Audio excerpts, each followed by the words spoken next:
Bonjour à vous, merci d'être venus si nombreux. On ne s'attendait pas à ce qu'il y ait autant de monde. Ouais, tout à l'heure quand on installait les chaises, on se disait... on va mettre des chaises en rab par là. Ouais, d'autres en rab, et puis donc on est ravis voilà, Ouais, de faire cette proposition devant autant de monde. Voilà, merci à vous. Merci. Donc nouvelle édition du LUE10, c'est un format que le LUE a mis en place en début d'année, là, en 2023.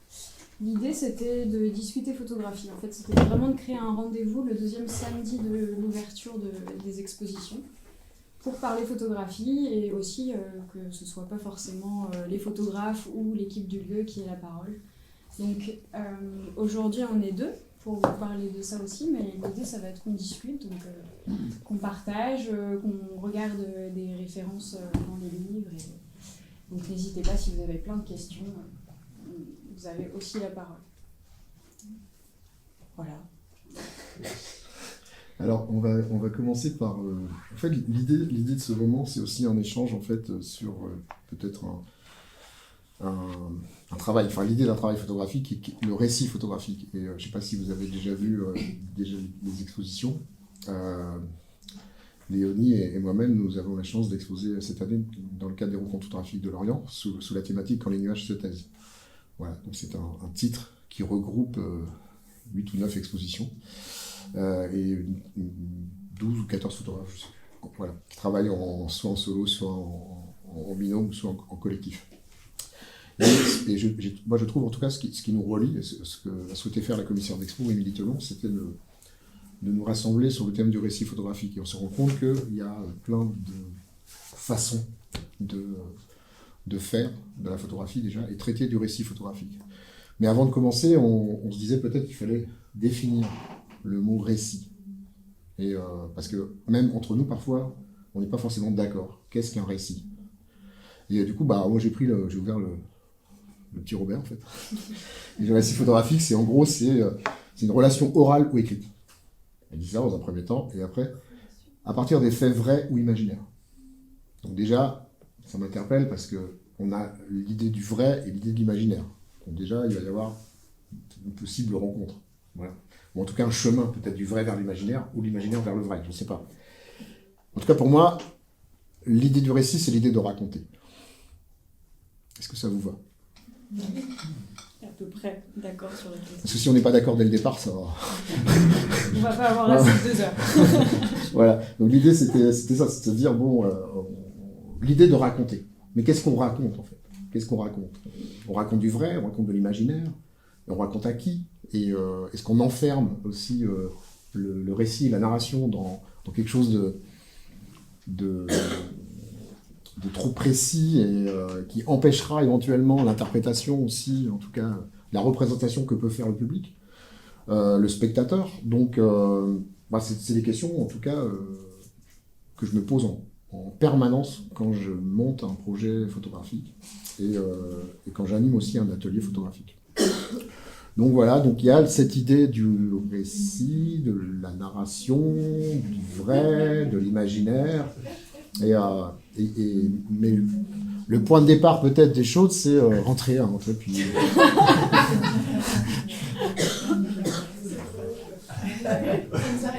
Ouais, mais moi je souhaitais faire cette rencontre au Grand Théâtre, ils n'ont pas voulu.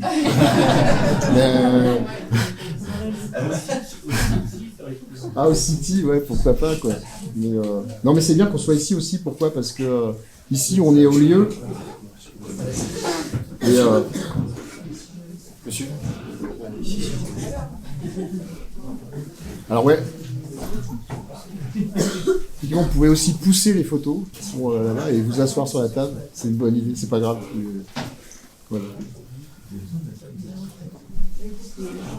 On peut casser les murs aussi, ça peut être pas mal. C'est fini maintenant, on ne laisse plus rentrer personne. Voilà, on a commencé, vous allez prendre en cours, mais on était sur l'idée de la définition d'un récit. Qu'est-ce qu'un récit, en fait? Voilà. Donc, du coup, je suis un peu perdu. Je disais quoi? Vous disiez quoi? Comment? Raconter quelque chose. Ouais, raconter quelque chose, voilà, c'est le bon point de départ. C'est raconter et se dire... Bonjour. J'ai fermé les portes. Fermez les clés. Puis la table, hein. On peut aller dans la cour. Le temps n'est pas averti. Alors, effectivement, on raconte quelque chose et c'est comment on raconte quelque chose. Et nous, je dis nous, hein, parce qu'on raconte des choses, mais notre stylo, en fait, c'est plus un appareil photo. Donc, on a le droit de se poser la question aussi, est-ce qu'on peut raconter des choses à travers une photographie? Et du coup, encore une fois une question, vous allez voir, je ne sais pas si on trouvera des réponses à tout.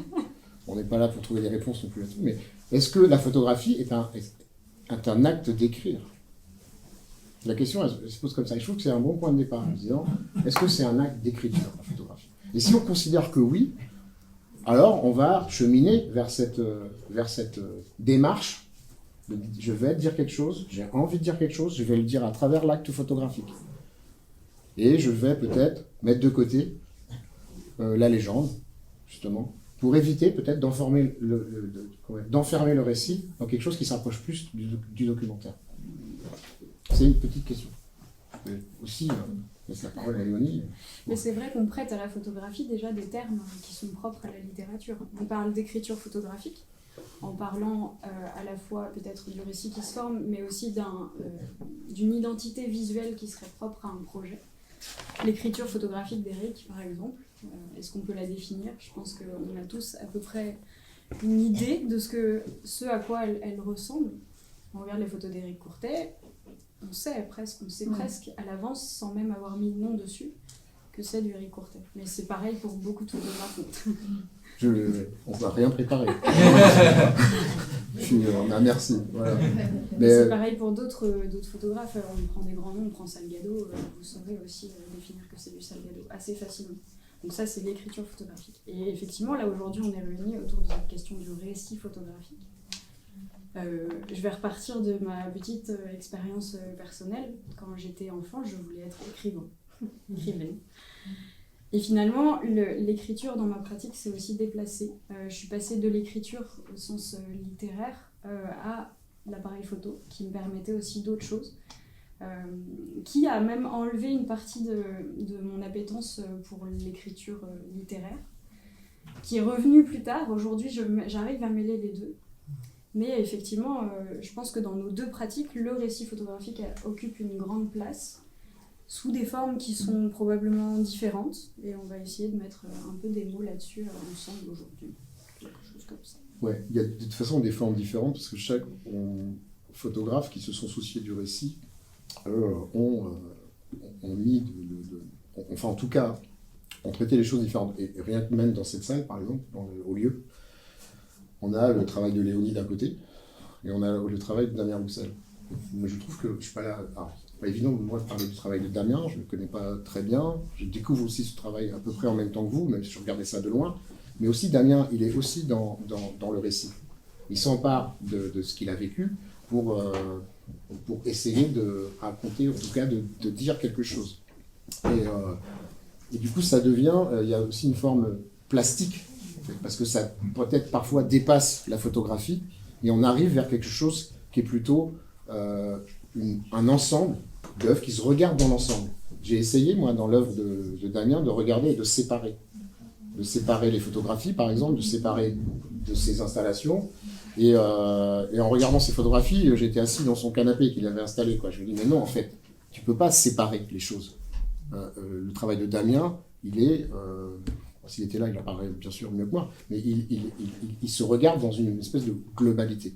Et je songe aussi, par exemple, à une autre photographe célèbre, Sophie Calle, par exemple, qui, elle aussi, s'est emparée du récit, et du récit intime, pour en faire une œuvre qui se regarde, en fait, dans une globalité. Donc déjà, on voit qu'il y a plusieurs possibilités de dire, et puis après, quand on dit dans la globalité, ça veut dire qu'on va rajouter des éléments qui vont venir, en fait, faire du lien entre les œuvres photographiques, et ces éléments, ça peut être, là, en tout cas, dans l'œuvre de Damien, et en fait, on voit des éléments de décor, des assiettes qu'il a rapportées, où il a des canevas, des références à la peinture, des références à des icônes, une mise en scène aussi autour de son propre décor. Voilà, donc en fait, c'est une chose qui peut se regarder dans une globalité. Pour Léonie, c'est différent, mais je préfère que tu en parles. C'est pas sympa. J'imagine que vous avez peut-être eu l'occasion aussi de découvrir mon exposition, qui est juste derrière. Et, voilà. Et qu'on entend. Et qu'on entend, je parle fort et à longueur de journée maintenant. Ouais. Par où commencer ? Ce projet-là, il est né, je ne sais pas à quel moment il est né vraiment. Je vous disais que je voulais devenir écrivain et en fait, j'ai, dans ma pratique jusqu'à ce projet-là, beaucoup travaillé sur des questions qui m'étaient lointaines, ou en tout cas, peut-être j'avais une sorte de pudeur envers moi-même et ma propre histoire. Et pour ce projet-là, je me suis attaquée à un gros morceau qui est une partie de mon histoire familiale autour de mon papa, qui depuis qu'il est tout petit note tous les jours la pluviométrie, les températures, etc. Donc moi j'ai toujours grandi aussi avec ces missions-là. Quand il n'était pas là, j'étais missionnée pour relever le pluviomètre. Enfin, voilà. Donc il y a toute une mythologie familiale aussi qui s'est formée autour de la météorologie. Il y a des sortes, vraiment des mythes comme ça. On rentrait la table en bois, il pleuvait pas. Enfin c'était des choses comme ça qui s'écrivaient autour de l'histoire et du réel. Et donc j'ai cherché longtemps à savoir comment le mettre en image. Parce qu'il y a beaucoup de strates qui se superposent dans ce projet. Il y a donc la question du changement climatique, évidemment, qui englobe le tout, mais au-delà de ça, il y a beaucoup de choses. Ça va être aussi des questions de comment on recrée du lien entre notre environnement et nous, en tant qu'être humain. Je conçois aussi l'écologie comme... Enfin, voilà, de toute façon, c'est la définition de l'écologie, c'est des espèces, toutes les espèces qui font partie d'un milieu. Et l'homme n'est pas distinct de ça. Souvent, on distingue nature et culture, etc. Enfin, finalement, c'est un espèce de gros tout. Et notre culture humaine a pris beaucoup de place par rapport à ce qu'on appelle la nature. Bref. Donc, il y a toutes ces strates. J'ai mis du temps avant de trouver une écriture photographique pour ce projet. J'aime que chaque projet ait une identité visuelle forte. Que ce soit par la couleur, par les lumières. Chacun des projets va avoir... j'ai des projets qui sont très très sombres et d'autres qui vont être très clairs, comme celui que j'ai fait au Kaolin, juste à Plumeur. Et ce projet-là a mis du temps à trouver sa couleur, à trouver sa lumière. Et le point de bascule qui a fait que ce projet a trouvé une identité, c'est une image qui n'est pas de moi, qui s'appelle Pale Blue Dot, qui a donné aussi le nom à l'exposition et à ce projet-là, donc un point bleu pâle. C'est une photographie qui a été prise par la sonde Voyageur 1 en 90 sur demande d'un homme qui s'appelle Carl Sagan. Donc cette sonde était partie photographier les autres planètes à la base, dans une ambition scientifique, et cet homme a demandé, mais en fait, le moment où cette sonde sera le plus loin de la Terre, je veux qu'elle se retourne et qu'elle photographie la Terre. Et donc cette image, qui a été prise en 90, est encore à ce jour l'image la plus lointaine qu'on ait pu faire de la Terre. Donc vous l'avez vu, elle est dans l'exposition, elle est toute petite, et on voit qu'il y a un trait de lumière, et on voit juste un tout petit point, qui est nous. Et donc cet homme a écrit tout un livre que j'ai trouvé très beau et très poétique, Pale Blue Dot, qui raconte finalement qu'on est un grain de poussière perdu dans la grande nuit cosmique. Et finalement aussi qu'on est là, c'est la seule maison qu'on n'ait jamais connue, pour autant on s'obstine à la détruire, alors qu'on sait très bien, maintenant depuis des années, ça fait quand même depuis les années 70, voire avant, qu'on répète, qu'on modifie, qu'on a un impact fort sur le climat. Voilà, ça a été vraiment le point de bascule qui a permis de mettre en forme aussi toutes les idées que j'avais, c'était énorme et j'avais l'impression de m'attaquer à un truc gigantesque qui me dépassait complètement, qui me dépasse encore d'ailleurs. Moi, en tant que photographe, artiste, comment je pouvais m'emparer de ces questions-là, raconter à la fois mon histoire familiale et à la fois des choses qui me dépassent. Je ne suis pas scientifique, je ne suis pas sociologue, je suis rien de tout ça, je suis juste photographe. Alors du coup, c'est très compliqué. C'est très compliqué aussi de trouver une légitimité. Et finalement, je crois que la photographie, ça, à la fois nous rend perméables au monde et nous permet de donner un point de vue qui est juste le nôtre. Hein. Ce projet-là ne dit pas une vérité, c'est juste ma réalité dans ma petite bulle, dans laquelle j'ai aggloméré aussi d'autres récits. Vous avez probablement écouté tout extrait de la bande sonore. Dedans, il y a du vrai, il y a du faux. Il y a surtout du vrai quand même, mais ça reste une réalité que moi j'ai engrangée et que j'ai ressortie par des mots, des vrais mots. Je discutais avec, lors d'une interview, j'ai monté des podcasts au lieu qui s'appelle Mirette, où chaque exposition, j'interviewe les artistes qui sont exposés. Il y aura la mienne aussi, ça va être rigolo. J'interviewais Clément Chapillon qui a une vision de la photographie. Il disait que finalement la photographie était peut-être ce qui se rapprochait le plus de la poésie.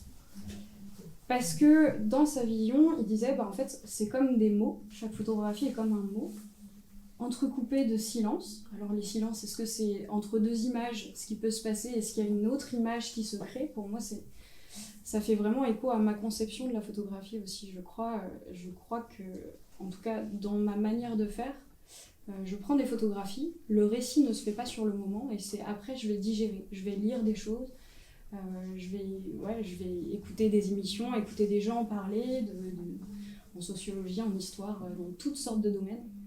Et après, par les images, je vais les associer et entre les images, il va se créer une sorte de récit, comme une phrase. On prend des mots, on les associe et ça finit par faire une phrase. Voilà, c'est à peu près un peu le point de départ de ce projet-là et un peu ma vision du récit. Et je vais laisser Eric parler de son propre projet maintenant. Alors, effectivement, on a les mêmes interrogations un peu, mais on n'a pas la même histoire et on n'a pas aussi le même âge. Du coup, ça change aussi dans la façon d'aborder les choses, d'aborder le réel.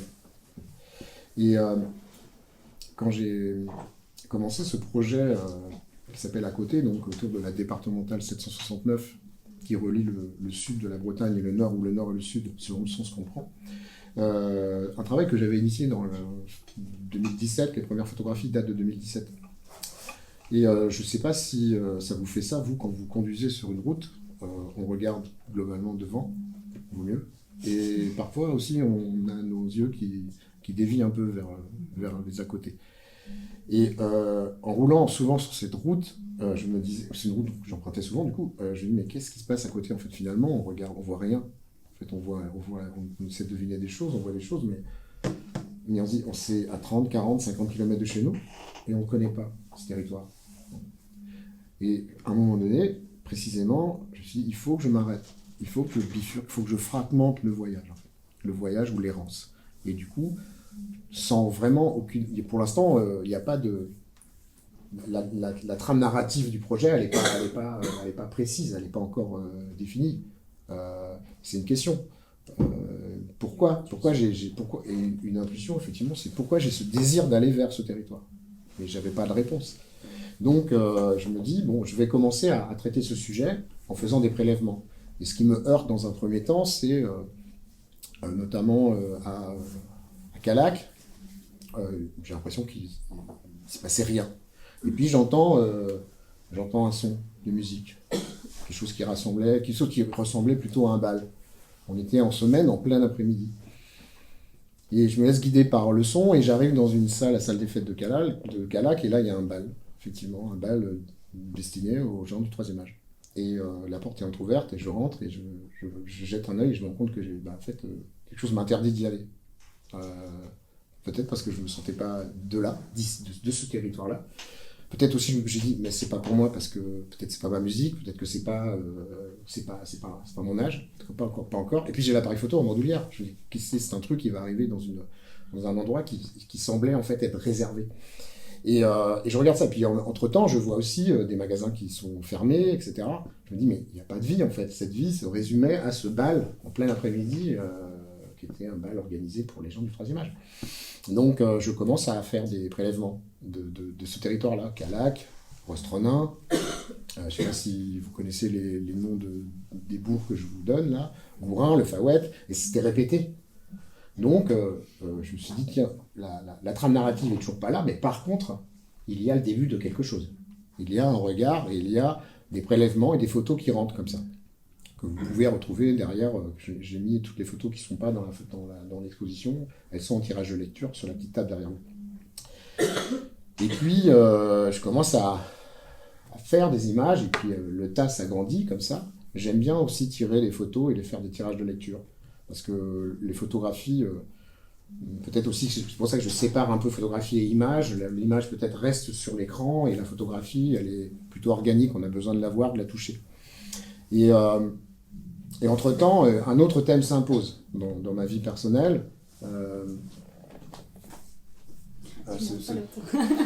Non mais si, mais en fait, si, je vais montrer celui-là, effectivement. Apparenté. Un travail d'urgence, on va dire. Et en plus avec une échéance et puis une exposition qui sera montrée à l'Artothèque en 2020. Donc je mets entre parenthèses ce travail initié sur la départementale 769, et je fais Père et Fils. Et puis Père et Fils qui a débouché sur un livre avec Marie-Hélène Lafont. On parlera, je pense aussi tout à l'heure, du lien, du récit, comment il est traité à la fois par un écrivain et à la fois par un photographe quand ils sont sur un projet qui peut les rassembler à travers un livre. Et je fais ce travail Père et Fils, où en fait, on parlait, Léonie tout à l'heure disait, j'ai mis du temps à trouver mon écriture, où chaque projet a besoin d'une écriture un peu singulière. Mais en fait, vous faites de la photo, j'imagine. Mais c'est toujours un combat de se dire comment on devient photographe, et ça veut dire qu'à un moment donné, on a cherché, on fouille pour avoir une écriture singulière. C'est notre écriture, quoi. Parce qu'au départ, on commence la photographie en disant je vais faire un peu à la manière d'eux, quoi. C'est pas interdit. Mais en fait, on se rend compte que finalement, on s'enferme, puis on a des maîtres. Moi, lui, c'est lui, le mien. Et à un moment donné, j'étais là, Claude Sluban, et je dis mais détache-toi, parce que sinon, tu vas continuer à faire du sous-Sluban. Et en fait, on peut, mais il fallait à tout prix que et en fait, il y a des moments comme ça, des événements et des travaux, comme Apparenté, qui m'ont permis d'un seul coup de me dire, en fait, peut-être que tu as trouvé ton écriture. Mais il fallait se détacher. Pour se détacher, c'est pas simple. Il faut vraiment prendre un contre-pied, quoi. Et après Apparenté, je reviens sur mon projet. Je re-regarde les photos, sauf qu'il s'est passé 3 ans. Et puis les 3 dernières années, on ne veut pas dire que c'était des années très simples qui ont changé nos rapports. Pour moi, la crise sanitaire a changé mon rapport à l'autre, a changé mon rapport au territoire. Les projets Apparentés a changé aussi mon travail photographique. Parce que j'ai voulu poursuivre dans cette écriture. Et donc je reprends un projet en cours, je reprends cette départementale, mais j'y vais avec toujours la même interrogation, qu'est-ce que je fais là sur cette route, mais qu'est-ce que tu veux dire en fait? C'est toujours ça. Et en fait, le sujet, le récit, il n'est pas commencé tant que je n'ai pas défini ce que j'ai envie de dire. Donc, au départ, j'étais parti sur un sujet qui se cristallisait autour de la désertification. J'envoie ce projet à Polka, début du projet, pour avoir une lecture de portfolio. Dimitri Beck de Polka me renvoie un message en me disant « C'est très beau, mais attention à la caricature ». Et là, je me dis « Mais en fait, je suis en train de tomber dans le piège de la caricature. Je suis en train de m'enfermer dans un sujet. » Je reprends juste les phrases de Sluban à un moment donné dans une interview. Il dit, et je trouve que c'est intéressant, en fait, la narration est différente de l'histoire. Raconter une histoire est une manière de traiter un sujet. Par exemple, les 24 heures de la vie d'une infirmière, ou bien la reproduction des tortues aux Galapagos. La narration, par contre, traite de la thématique, plus vaste dans son champ de représentation, qui s'articule autour de notions comme la rythmique entre les images, de points culminants, des images de liaison, des respirations, des chapitrages. La zone des possibles est plus vaste. Il est évident que la photographie d'auteur est à l'honneur. Et je me rends compte, en lisant ça, ça vient en écho, moi, à ma propre interrogation. Et je me dis, mais en fait, peut-être, sépare-toi, détache-toi du sujet de la désertification, et empare-toi d'un projet plus vaste qui est autour de la thématique du territoire.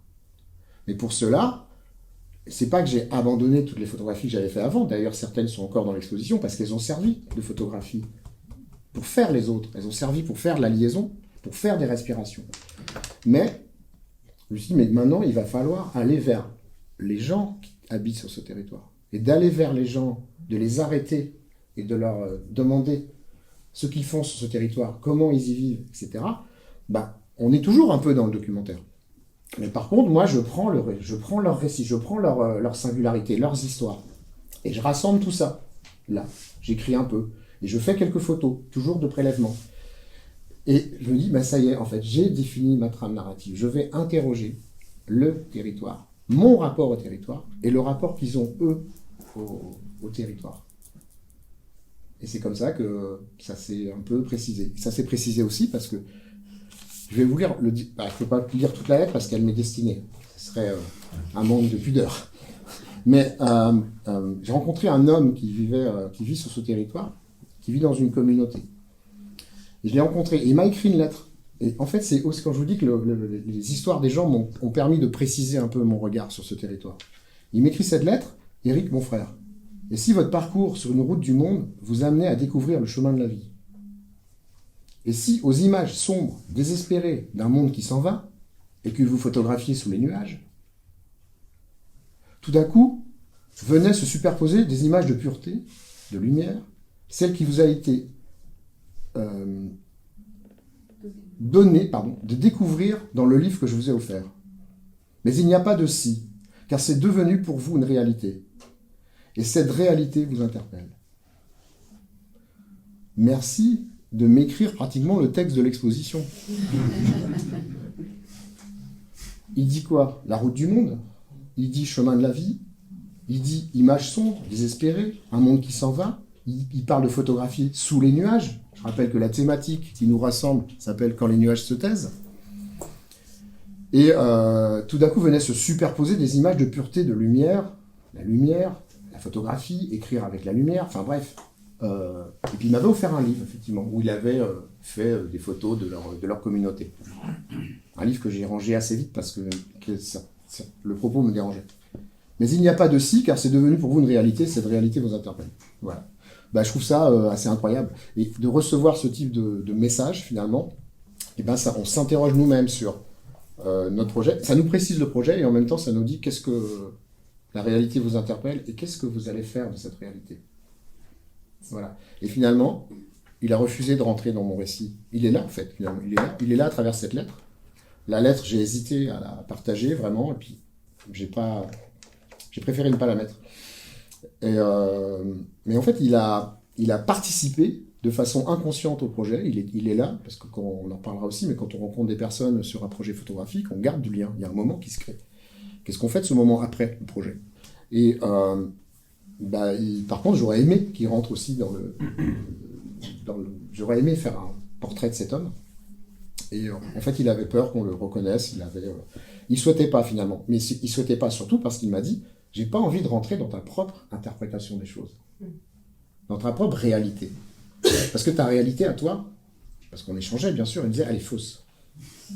C'est la mienne qui compte. » Voilà. Bientôt, ça sera l'apocalypse. Ils ne survivront à l'apocalypse que ceux qui croient au chemin de la vie. Le chemin de la vie. Sa vérité. Voilà. Qui n'était pas la mienne. Du coup, nos chemins se sont séparés. Mais il est encore là, malgré tout. Voilà. Donc, ce type de rencontres, comme d'autres, bien sûr, font récit, finalement. Ça précise, on se dit, voilà, la trame narrative est en train de se construire. Voilà. Vous avez le droit aussi d'échanger, parce que vous avez l'impression que c'est un peu un exposé, comme ça. Mais, on raconte comment, en fait, finalement, nos deux travaux qui sont présentés dans les rencontres cette année, comment ils ont été finalement construits. Qu'est-ce qui nous a permis de faire et d'aller jusqu'au bout de ce projet. Voilà. Je rebondis là-dessus aussi. Là, vous avez les photographes, de manière générale, ont une sorte d'appétence très particulière à vouloir faire un livre. Et c'est une question que je me pose beaucoup, parce que je suis la première aussi à me dire il faut faire un livre. Parce que peut-être à la fois c'est quelque chose qui reste davantage qu'une exposition. Une exposition va bien l'avoir, elle va disparaître. Un livre, il reste un objet quand même. Mais c'est intéressant aussi, on parle de récit photographique et forcément le photographe va vouloir faire un livre. Là, vous avez donc vu les expositions, que ce soit celle de Damien, la mienne, peu importe. Vous avez un récit qui s'est construit aussi par la scénographie. Peut-être Je prends peut-être l'exposition d'Éric qui est très particulière parce qu'on a un accrochage qui est très linéaire. Donc vous avez une succession d'images comme ça. Si vous la prenez dans le sens, dans le bon sens, en tout cas le sens qui est induit par la scénographie, donc vous avez le texte de présentation, puis après vous rentrez dans l'exposition. C'est une sorte de couloir. Vous avez une succession qui vous est imposée quelque part. Et si vous prenez l'exposition dans l'autre sens, par la sortie, il se passe quoi du coup ? C'est intéressant aussi de se poser ces questions-là. Là, on vous a imposé, et en même temps pas tellement, parce que bon, vous avez le choix aussi de fermer les yeux une image sur deux pour avoir un autre récit. Il y a des flèches au sol. Quoi ? Il y a des flèches au sol. Il y a des flèches. Ça date du Covid. Mais c'est intéressant aussi. Là, vous avez des choses qui vous sont proposées. Mais si on change, si on met l'exposition d'Éric dans ma salle, par exemple, enfin la salle de mon exposition, il se passe quoi ? C'est plus du tout la même manière de circuler dans l'espace aussi. Et donc là, nous, on a fait, en collaboration avec Émilie Telon, la commissaire des expositions, une sélection parmi toutes les images qu'on avait. Mais cette sélection, elle aurait complètement pu bouger aussi en fonction d'autres espaces, d'autres besoins, d'une sélection plus resserrée. Je sais pas, toi, tu as 40 images, il me semble ? J'ai 39 photographies exposées. 39 photographies. Et combien t'en avais ? Il y en a à peu près 120 sur la table derrière vous. Donc 120 photos, effectivement, après... parce que là, en fait, on est déjà dans la continuité de... On évoque dans le temps. Si on revient dans la temporalité d'un projet, pourquoi on veut faire ça, comment on cherche la trame narrative, et puis on se lance, on fait des photos, en tout cas pour moi, des prélèvements, et puis c'est les personnes qu'on va rencontrer qui vont préciser le récit, etc. Puis après, on se dit, il y a une échéance. Alors, on a parlé du livre. Le livre, pour moi, c'est encore une échéance un peu plus lointaine. L'échéance, c'était l'exposition. Et c'est bien de travailler aussi avec une échéance d'exposition parce que ça permet, en fait, de faire. De faire parce que l'échéance arrive, et puis si on n'a rien, ça devient... et puis il y en a qui travaillent dans l'urgence, et puis d'autres qui ont besoin de temps. Et donc, ça permet aussi peut-être de finir de dire, bon allez, j'arrête le travail. Quoi. Voilà. Donc, d'avoir une échéance comme ça, comme un coup près, il faut faire, il faut finir. Et donc, avant d'arriver là, déjà, donc, il faut avoir toutes les photos. Et quand on finit, après, effectivement, on nous dit, l'espace, ça sera là, et en fonction de l'espace, on va choisir les photos finalement. Et c'est important parce que l'espace va presque imposer les photos et va imposer aussi le format des photos. Et on a tous des fois envie d'avoir des grands formats, et puis c'est pas mal aussi les petits formats. Parce que en fonction des projets qu'on propose, on invite aussi le spectateur à se rapprocher de l'image. La photographie, c'est organique. Je ne sais pas si vous êtes passé au Favodic, même au Favodic, vous avez pas vu, même mes images commencent un peu à gondoler, elles commencent à vivre avec le temps déjà à cause de l'humidité. Enfin voilà, c'est pas grave, en fait. Voilà. Et donc, du coup, et puis il y a ce couloir. Léonie disait, c'était l'accrochage, tu disais que c'était un accrochage qui était différent des autres. Enfin, qui était, parce qu'ils étaient linéaires. Ouais. Voilà, mais en fait, il est linéaire parce que c'est aussi mon histoire. Moi, j'aime bien, en fait, avoir cette parce que je trouve que ça renforce le récit pour moi, en tout cas. Voilà. Le récit, il est renforcé si on regarde les images les unes après les autres, dans le bon sens. Mais si on regarde dans l'autre sens, peut-être qu'on reviendra. Peut-être Benoît, tu me diras, parce que tu l'as peut-être vu dans l'autre sens, je te vois bouger, mais évidemment. Oui, mais peu importe. Justement, je dirais que c'est l'intérêt de l'image par rapport au récit qui ne se lit que dans un sens, a priori. Le récit littéraire se lit a priori que dans un sens. Aussi. Bon, le récit là, en image, est intéressant parce que tu peux le prendre différemment. Il est libre. Il y a une ouverture bien sûr. À d'autres interprétations. C'est ça, en fait. Il y a une forme de liberté. Mais il y a quand même une proposition qui est faite. Donc, bien sûr, il y a une proposition qui est et faite. c'est intéressant quand même de peut-être ensuite d'aller voir ailleurs, enfin de le voir autrement, mais déjà de partir de la proposition. Oui, c'est une proposition. Sinon, c'est un esprit de contradiction très très fort quand même. Mais ça nous arrive souvent. Oui, je sais. Les grands écarts, des fois, c'est compliqué. Mais bien sûr, il y a cet esprit de contradiction, mais on fait une proposition, après... mais tout est proposition, je pense. Oui. Après, oui, mais il y a quand même un choix réfléchi, collégial aussi, puisqu'il y a la commissaire d'exposition, la commissaire d'expo.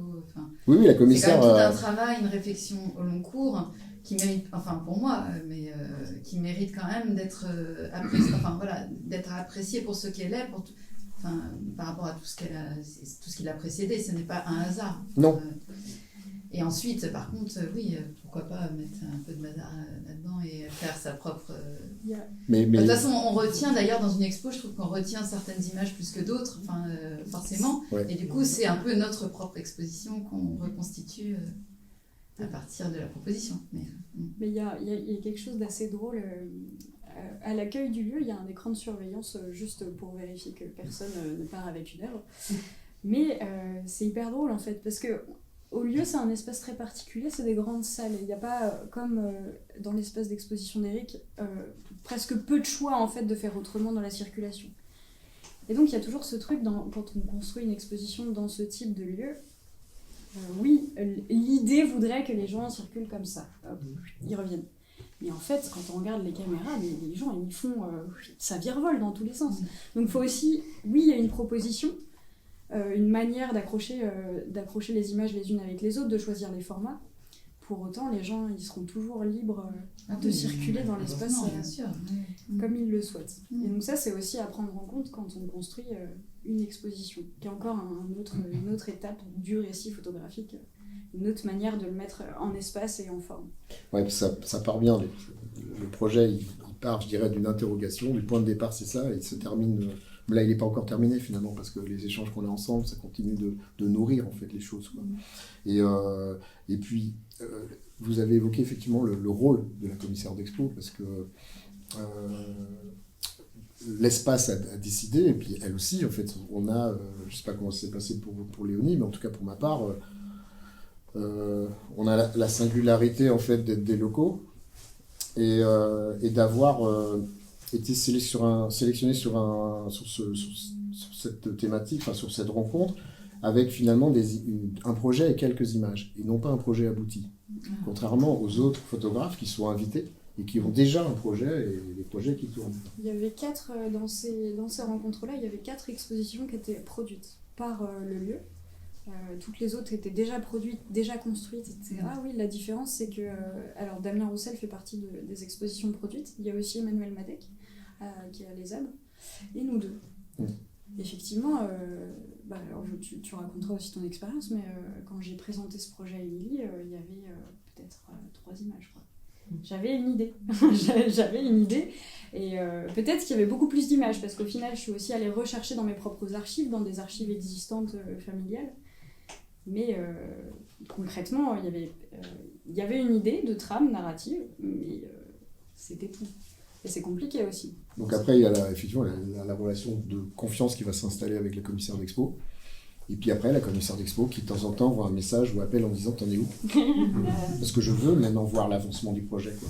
Donc je venais, j'arrivais en disant « Voilà, j'ai fait une photo, j'ai fait 2 photos, j'ai fait 3 photos. » Alors j'ai eu la chance d'être en résidence photographique sur 3 fois une semaine à la Grande Boutique à Langonette, parce que ce projet sera aussi présenté à la Grande Boutique l'année prochaine, avec une exposition, mais aussi une projection des photos, un film photo, avec Vincent Courtois, le violoncelliste, qui accompagnera les photos. C'est le 16 mars 2024 à la Grande Boutique à Langonette. Donc j'ai eu la chance parce qu'en fait, d'être sur place à Langonette, ça me permettait aussi, donc c'est pas loin de la D769, d'avoir une légitimité aussi pour pouvoir avancer sur le projet, quoi. C'est pas le tout de prendre la voiture, d'aller, de revenir. Non, j'avais envie de vivre sur ce territoire, de sentir les choses, en fait. Donc voilà, au fur et à mesure, effectivement, on avance, on vient, puis on se rend compte que finalement, quand les photos, on les met les unes sur la table, les unes après les unes, l'une après l'autre sur la table, et là, on se rend compte que, mais en fait, ton projet, il est en train de changer, là. Il est en train par rapport à ce que tu m'avais vendu au début, quoi. Mais tant mieux, en fait. Mais c'est là que c'est étonnant, parce que c'est quelqu'un d'autre qui le dit, parce que nous, on le voit pas forcément quand on avance sur ce projet-là, quoi. Effectivement, puis après, à la fin, c'est aussi... Il y a du débat, il y a de l'échange entre le photographe et la commissaire d'expo en disant cette photo, qu'est-ce qu'on fait? On la garde, on l'enlève? Le mot est fort, mais pour moi, c'est un peu une amputation. À chaque fois, d'enlever un truc, de ne pas pouvoir le montrer, c'est dur, parce qu'il y a eu... Et particulièrement quand c'est une personne sur la photographie que j'ai photographiée, parce qu'il s'est passé quelque chose, il y a eu un affect, et c'est comme si on mettait la personne de côté. Ah mais justement, le commissaire, c'est comme l'éditeur, quoi. Là, c'est le cadeau pour l'artiste. Enfin, je le sens comme ça. c'est le regard qui permet de couper. Mais c'est bien quelque d'avoir un chose regard extérieur. Bah oui. Ah, le cadeau, je sais pas, parce que des fois c'est dur, mais c'est C'est parfois. violent, mais je pense que c'est peut-être pas un cadeau pour le photographe ou l'auteur, c'est un cadeau pour l'œuvre. Mais il faut savoir aussi, effectivement, confier les choses à quelqu'un d'autre à un moment donné pour justement se détacher de ça. Donc voilà, donc je remercie 1000 fois Émilie pour ça, quoi. Et puis après, on amène un peu, dire, ok, il n'y aura pas de légende. Il y a le texte de Fabien Ribéry qui est aussi une proposition, qui est du coup qu'on peut lire avant ou après. Il n'y a pas non plus de règle. Si on la lit avant, peut-être qu'on est influencé, donc finalement peut-être qu'on aurait dû la mettre à la fin. Je ne sais pas. Enfin bref, c'est comme ça. Et lui aussi, c'est sa propre interprétation des choses, quoi. Et mais par exemple, si je peux parler d'une photographie, j'ai photographié un agriculteur dans ce projet.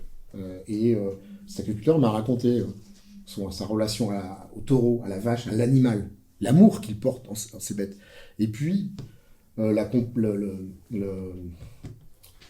moment quand il va amener la bête à l'abattoir. Voilà. Et c'est ce moment de tension. Et il me le raconte. Et il me le raconte tellement fort que comment je le dis dans mon récit photographique, ça ? Comment je le dis ? Si je le dis à travers une photo, mais est-ce que la photo va suffire avec un portrait ? Est-ce que ça va suffire ? Et je lui dis non, peut-être pas. Donc je photographie une vache. Voilà. Puis comment je mets la vache, je ne sais pas si vous l'avez vue, elle me regarde. Elle est impressionnante cette vache en fait, quoi. J'ai pris en photo, je l'ai regardée, on se regardait comme ça.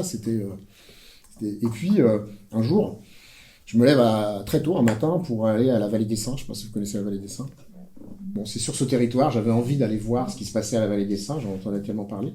Je dis, je veux pas ignorer, je veux pas faire abstraction de ce site très important en Bretagne. Donc pour le mettre dans le récit, pour justement encore une fois, la vérité, le réel, ça fait partie du réel. Tout le monde me dit, mais il faut aller à la Vallée des Saints, c'est incroyable. Bon, je suis allé à la Vallée des Saints, j'ai vu. Je suis revenu avec une photo. Je suis revenu avec une photo d'un camion dans l'obscurité, comme ça, que je suis pendant longtemps, que donc je roule et je cale mon appareil photo, mon boîtier comme ça, en conduisant dans mes mains, et puis je photographie comme ça, un peu, pas en mode rafale, mais presque. Et puis, on ne sait pas ce qui va se passer. Puis je fais mon editing, après je dis, et cette photo, je la mets de côté. Et puis finalement, quand je mets les 3 photos sur la table, à un moment donné, cette vache, ce camion dans l'obscurité, et le portrait de l'agriculteur, Samuel, ben voilà, l'attention elle est là pour moi. La façon de dire ce moment qu'il m'a raconté, ce moment qu'il m'a confié en disant c'est une souffrance pour moi d'amener une bête à l'abattoir, tant je les aime, mais c'est aussi comme ça que je me nourris, c'est comme ça que voilà. Et ben en fait moi je vais le proposer comme ça. Et c'est une proposition parce que moi je le vois comme ça, j'ai envie de le dire comme ça, mais peut-être que vous l'avez pas vu comme ça, peut-être que vous avez vu autre chose. Et c'est ça aussi la force du récit. Et on se disait, je sais pas si vous vous rappelez, fait vrai et imaginaire. Et donc, peut-être que le récit, c'est quelque chose qu'on s'emparer du réel pour l'envoyer, pour l'amener vers un imaginaire possible, et cet imaginaire-là, c'est le vôtre. Peut-être. Silence. Non mais vous en pensez quoi aussi ? Parce que c'est important aussi d'avoir... Moi j'ai vu du Fouadic. Oui. J'ai vu la photo. J'ai vu une lucarne, avant tout une lucarne. Voilà, moi aussi j'ai fait une lecture rapide parce que je voulais venir. Laquelle photo du coup ? Du camion. Du camion, d'accord. Une lucarne, ok. Moi en fait c'est marrant parce que cette photo, je l'ai vue bien avant l'expo. Je pense que tu l'avais postée. Je l'ai posté une fois, de temps en temps je poste un truc pour dire que j'avance tranquillement. Ça m'avait vachement marqué, déjà ne serait-ce que parce qu'on a la route, on a quasiment que du noir autour, et on a avec la lumière du coup la réflexion du camion. Donc déjà j'ai l'image hors contexte, et même à l'exposition, je la voyais pas forcément comme tu l'as parlé, comme tu l'as décrit. Mais ce qui est intéressant, c'est que à chaque fois en fait, tu racontes ta réalité. Mais elle va cette réalité que tu essayes de dire, de montrer. En tout cas, d'être fidèle. Oui, tu es fidèle à ta. Non, mais tenter d'être fidèle toujours à ça. Voilà, ouais. Mais elle t'échappera toujours, parce que moi, en fait, chacun ici a sa propre réalité, ce qui est beau, en fait. C'est ça qui est intéressant, en fait.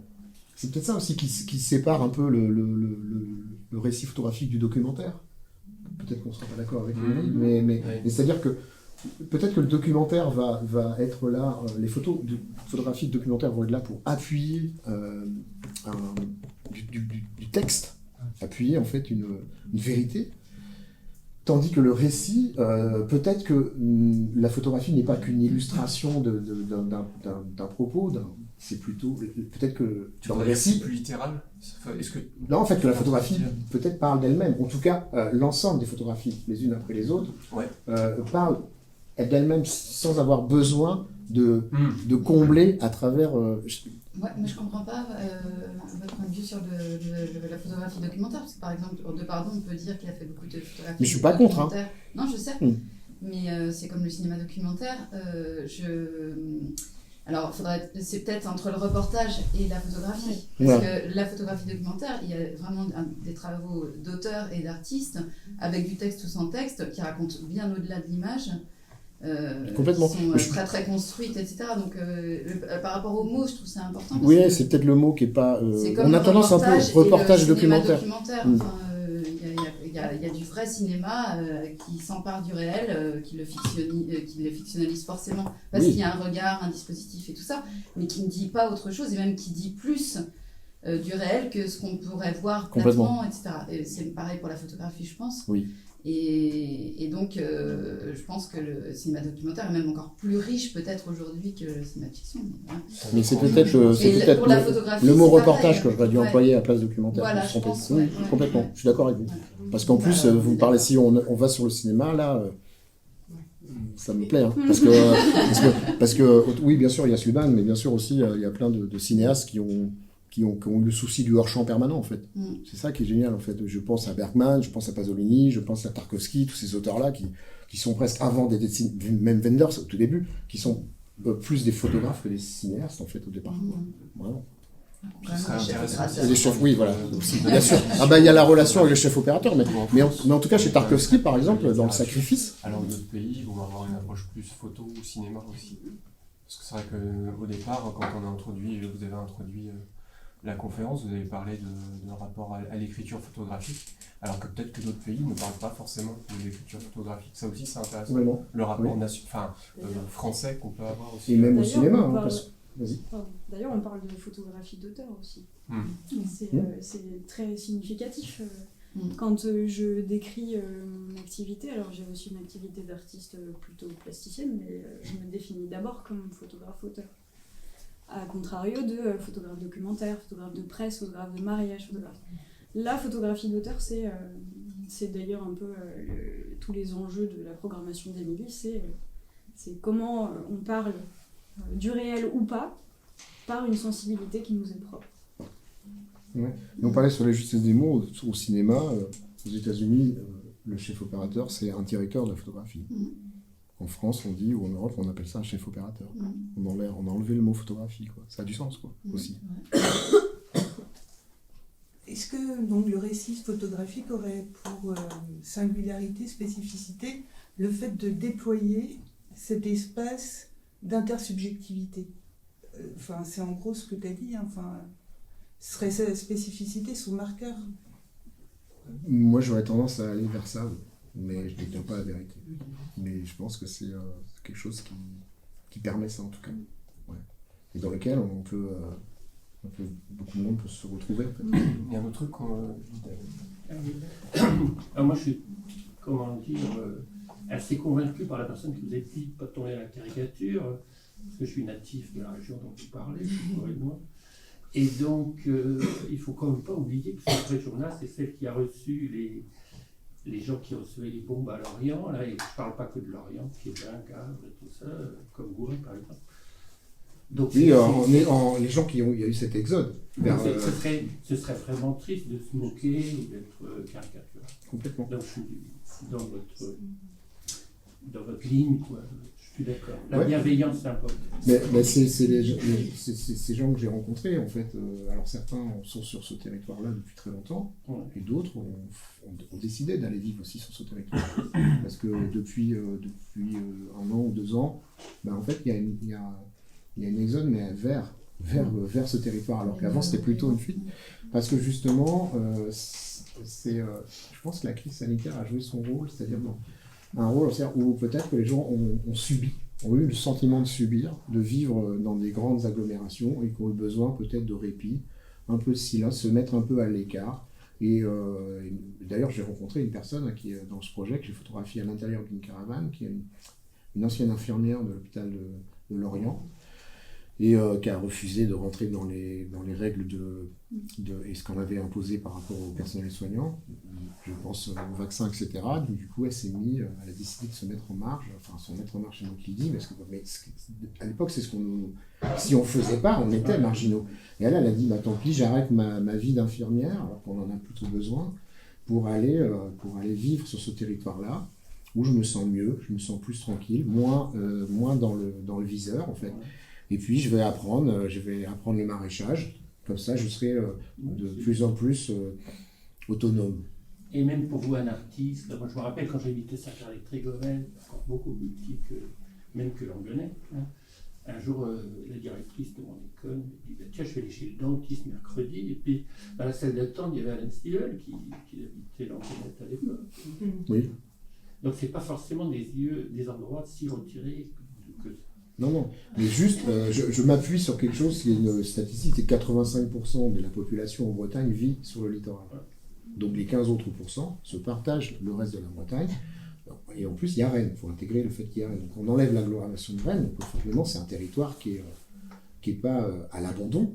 Mais en tout cas, nous, quand moi, en tant qu'urbain, j'ai ce sentiment-là quand je vais là-bas. Et c'est après... Et on dit le Far West pour le Far West. Oui, bien sûr. Oui. Bon, et puis à Gourinois, vous savez qu'il y a la statue de la liberté qui trône sur la place de la ville de Gourlin. Parce qu'il y a eu aussi cet exode des Gourinois, ensuite vers les États-Unis. Voilà. Donc, mais ça, encore une fois, vous interrogez. On parle de quoi alors? On parle d'une réalité.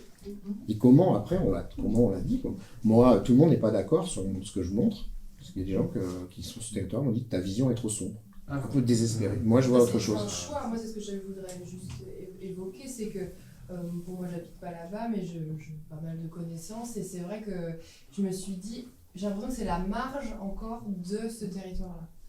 Enfin, après, c'est mon ressenti, quoi, en termes de...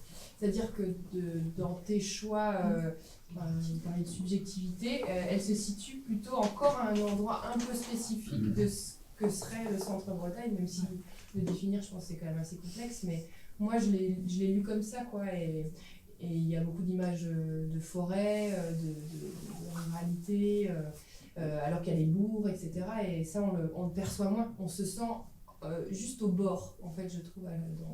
Ouais, mais ça, c'est... alors, c'est encore une fois, c'est comment à la fin, quand on met toutes les photos les unes après les autres, c'est comment on construit les choses par rapport au choix aussi de la commissaire d'expo, par rapport à l'espace et par rapport à ce qu'on a envie de dire, quoi. Et effectivement, il y a des photos de bourgs, il y en a quelques-unes, mais elles ne sont pas rentrées parce que du coup, ça venait un peu contrarier les choses. Je ne sais pas comment vous le dire, mais en fait, comme si on mettait quelque chose qu'il n'y avait pas sa place, finalement. Ouais. Et ça, c'est étrange, mais on met de côté. Les photos, si vous voulez, faites-les circuler. Est-ce que c'est possible de concevoir une autre exposition en redistribuant les droits? Tu conçois une autre exposition avec les mêmes photos, avec un autre état d'esprit. Peut-être dans 5 ans, peut-être dans 10 ans. Ah ouais, voilà. Alors, mais est-ce que les mêmes... C'est ça la liberté par rapport à un livre, par exemple. Quand le livre, il met la photo A, la photo B, page 1, 2, 3, c'est fini. Mais l'expo, on peut redispatcher. Complètement. Mais oui, parce que... Et est-ce que ça existe? Est-ce que ça arrive? Oui. Oui, ça arrive parce que on a changé. Si on refait un edit, déjà quand on fait un editing, on peut éviter de le faire dans la foulée parce qu'on peut être pris par l'émotion de l'instant qu'on vient de faire. Donc il faut essayer de mettre de côté les choses pour pouvoir ensuite avoir du recul pour regarder les photographies. Et, mais oui, parce que déjà même pour le projet Père et Fils, là, qui tourne maintenant avec un livre, et ce projet est exposé à Aubenas là, au mois de novembre, et l'intervention de Marie-Hélène Lafont a fait que j'ai regardé les choses autrement.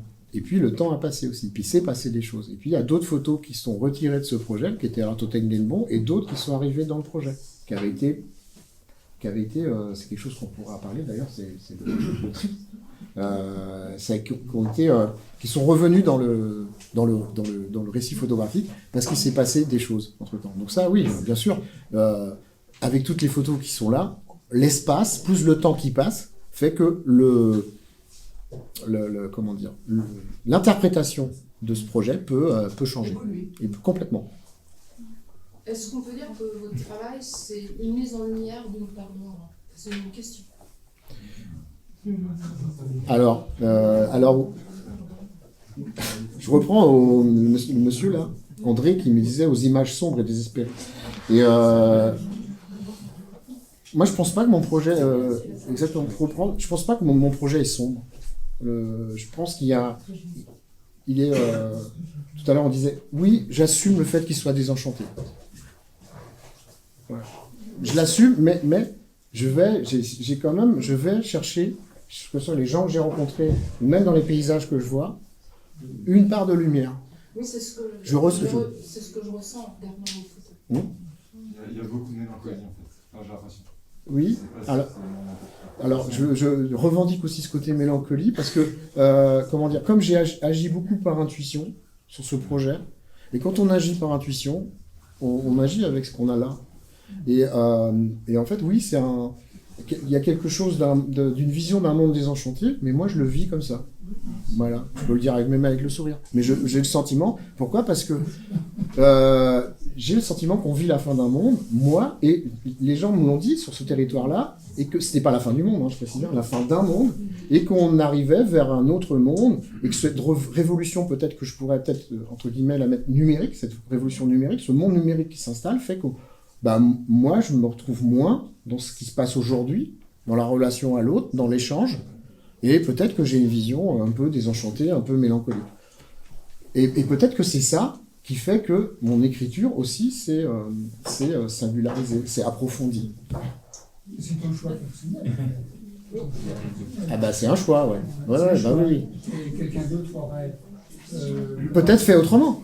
Aurait fait autrement. Et heureusement. En fonction de son psychisme. Et en fonction de sa réalité, comment il voit, comment il interpelle la réalité. Oui. Oui, vous avez défini tout à l'heure le récit photographique comme allant d'une réalité vers un imaginaire. C'est une possibilité. Oui. Ou l'inverse. Pardon ? Ou l'inverse. Ou l'inverse, oui. Et dans les deux interventions là, qui ont eu lieu il y a un petit peu avant les autres, de monsieur et de madame, qui connaissent cette réalité que vous avez photographiée, ce qui me frappe, c'est que finalement, en voyant votre exposition, ils se disent, mon imaginaire de cette réalité-là, c'est pas celui de monsieur Courtet, et que du coup, l'exposition amène à préciser la vision, comme a dit quelqu'un, ou l'imaginaire qu'on a, ou comment on ressent, le ressenti, a dit madame, de cette réalité-là. Je trouve qu'il y a un travail de construction pour définir la propre réalité qu'on peut avoir de celle que vous montrez. C'est beau. Merci. Mais oui. Mais c'est... En fait, j'entends que ce que vous dites. Actif, quoi. Oui, mais je me dis que parfois aussi, tout modestement, on peut apporter une vision de quelque chose. Et la personne c'est une proposition aussi d'un seul coup de regarder son propre quotidien autrement. Parce que quelqu'un lui a fait, moi je le vois comme ça, et qu'est-ce que tu en penses ?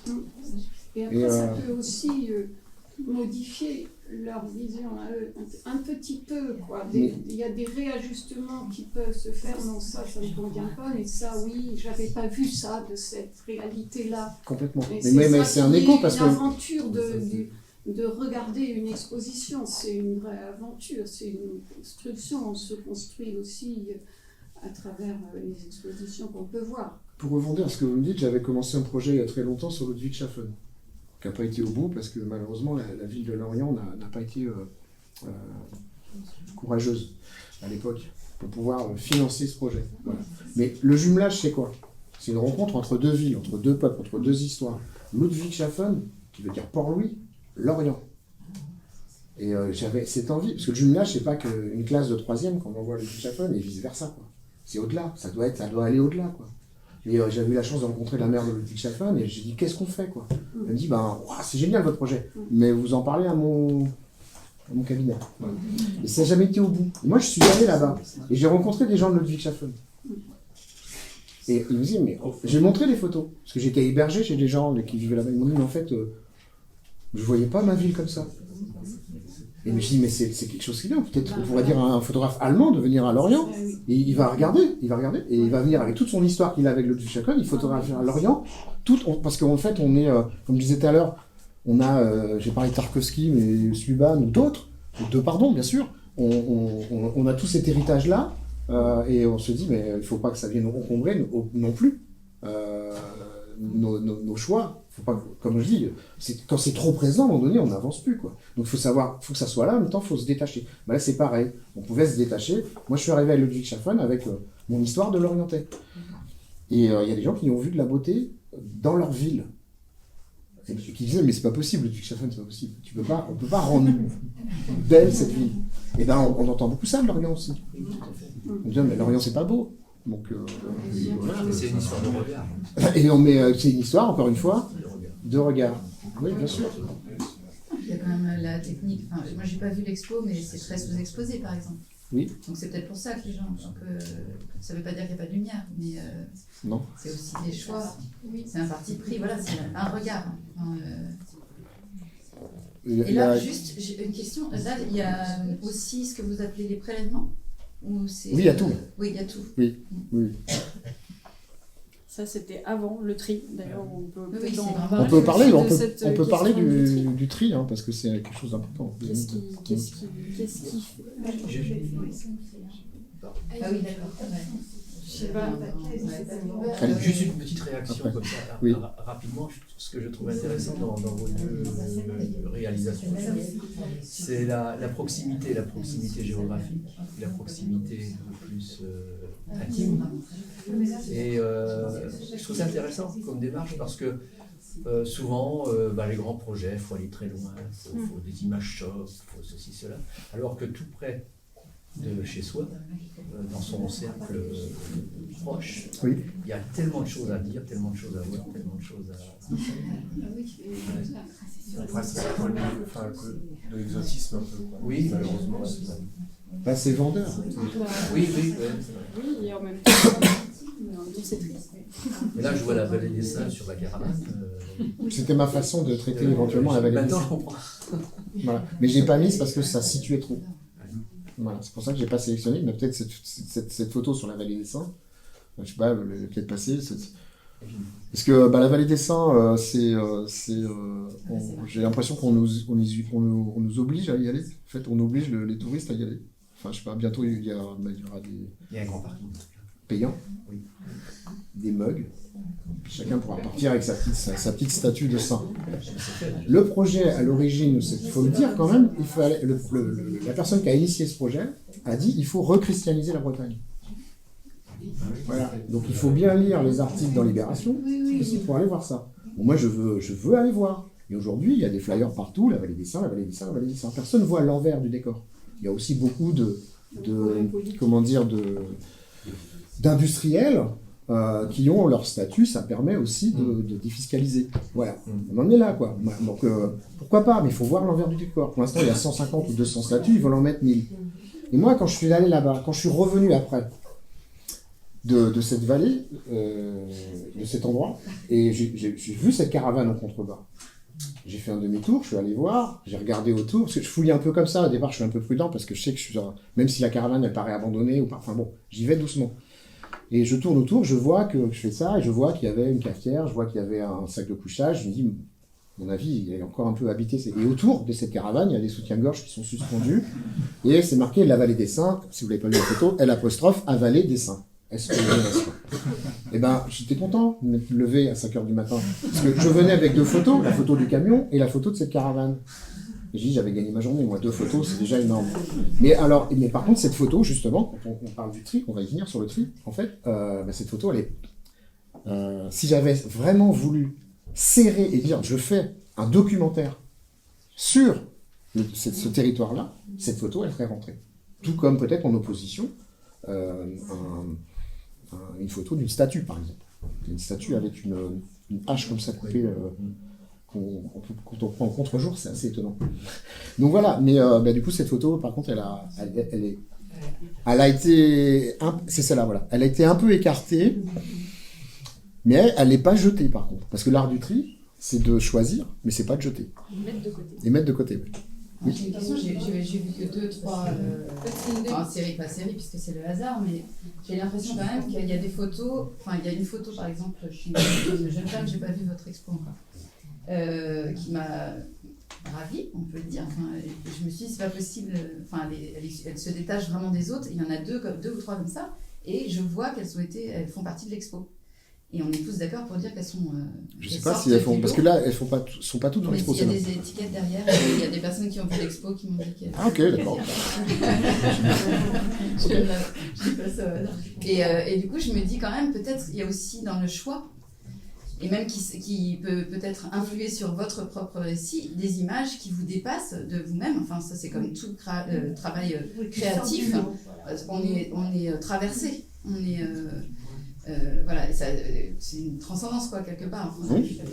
Et du coup, il y a des images qui, oui, c'est votre regard, c'est votre appareil, c'est vous qui l'avez prise, mais qui dépasse votre propre, je sais pas comment dire, votre propre être, votre propre création, et qui s'impose au récit, qui doit absolument en faire partie, et qui peut même influencer tout le reste. En fait, on peut même aller au-delà, c'est-à-dire qu'il y a des photographies qui ont été prises et qui ont amené à faire d'autres. À construire d'autres, qui n'étaient pas prévus forcément. Parce que, si à cette photo, il manque quelque chose pour que... On parlait d'espace qu'il pouvait y avoir entre photographies. Donc là, du coup, ça devient une image mentale qu'on va devoir fabriquer. Alors oui, je ne suis pas peintre. Tiens, je vais me mettre, je vais me mettre là et je vais y aller, quoi. Non. Et ça, c'est très compliqué quand on est photographe, d'aller chercher une photo qu'on a pensée et qu'on n'arrivera peut-être pas à faire. Voilà, ça, c'est assez dur. On se met aussi dans un état de recherche, enfin du coup le regard, je sais que quand je travaille, quand je commence un projet, les premières images que je vais faire sur un territoire, disons, elles seront pas du tout dans la sélection finale. Déjà parce que j'ai pas trouvé le regard que je voulais porter dessus et que j'ai pas compris les rouages de ce que je voulais montrer. Et puis vraiment il y a quelque chose qui se dessine. Au début on va faire beaucoup d'images et petit à petit on va en faire de moins en moins. Et par contre on saura ce qu'on cherche. Pour rajouter aussi dans le récit, qu'est-ce qui manque à un moment. Et ça peut être des images qui sont pas...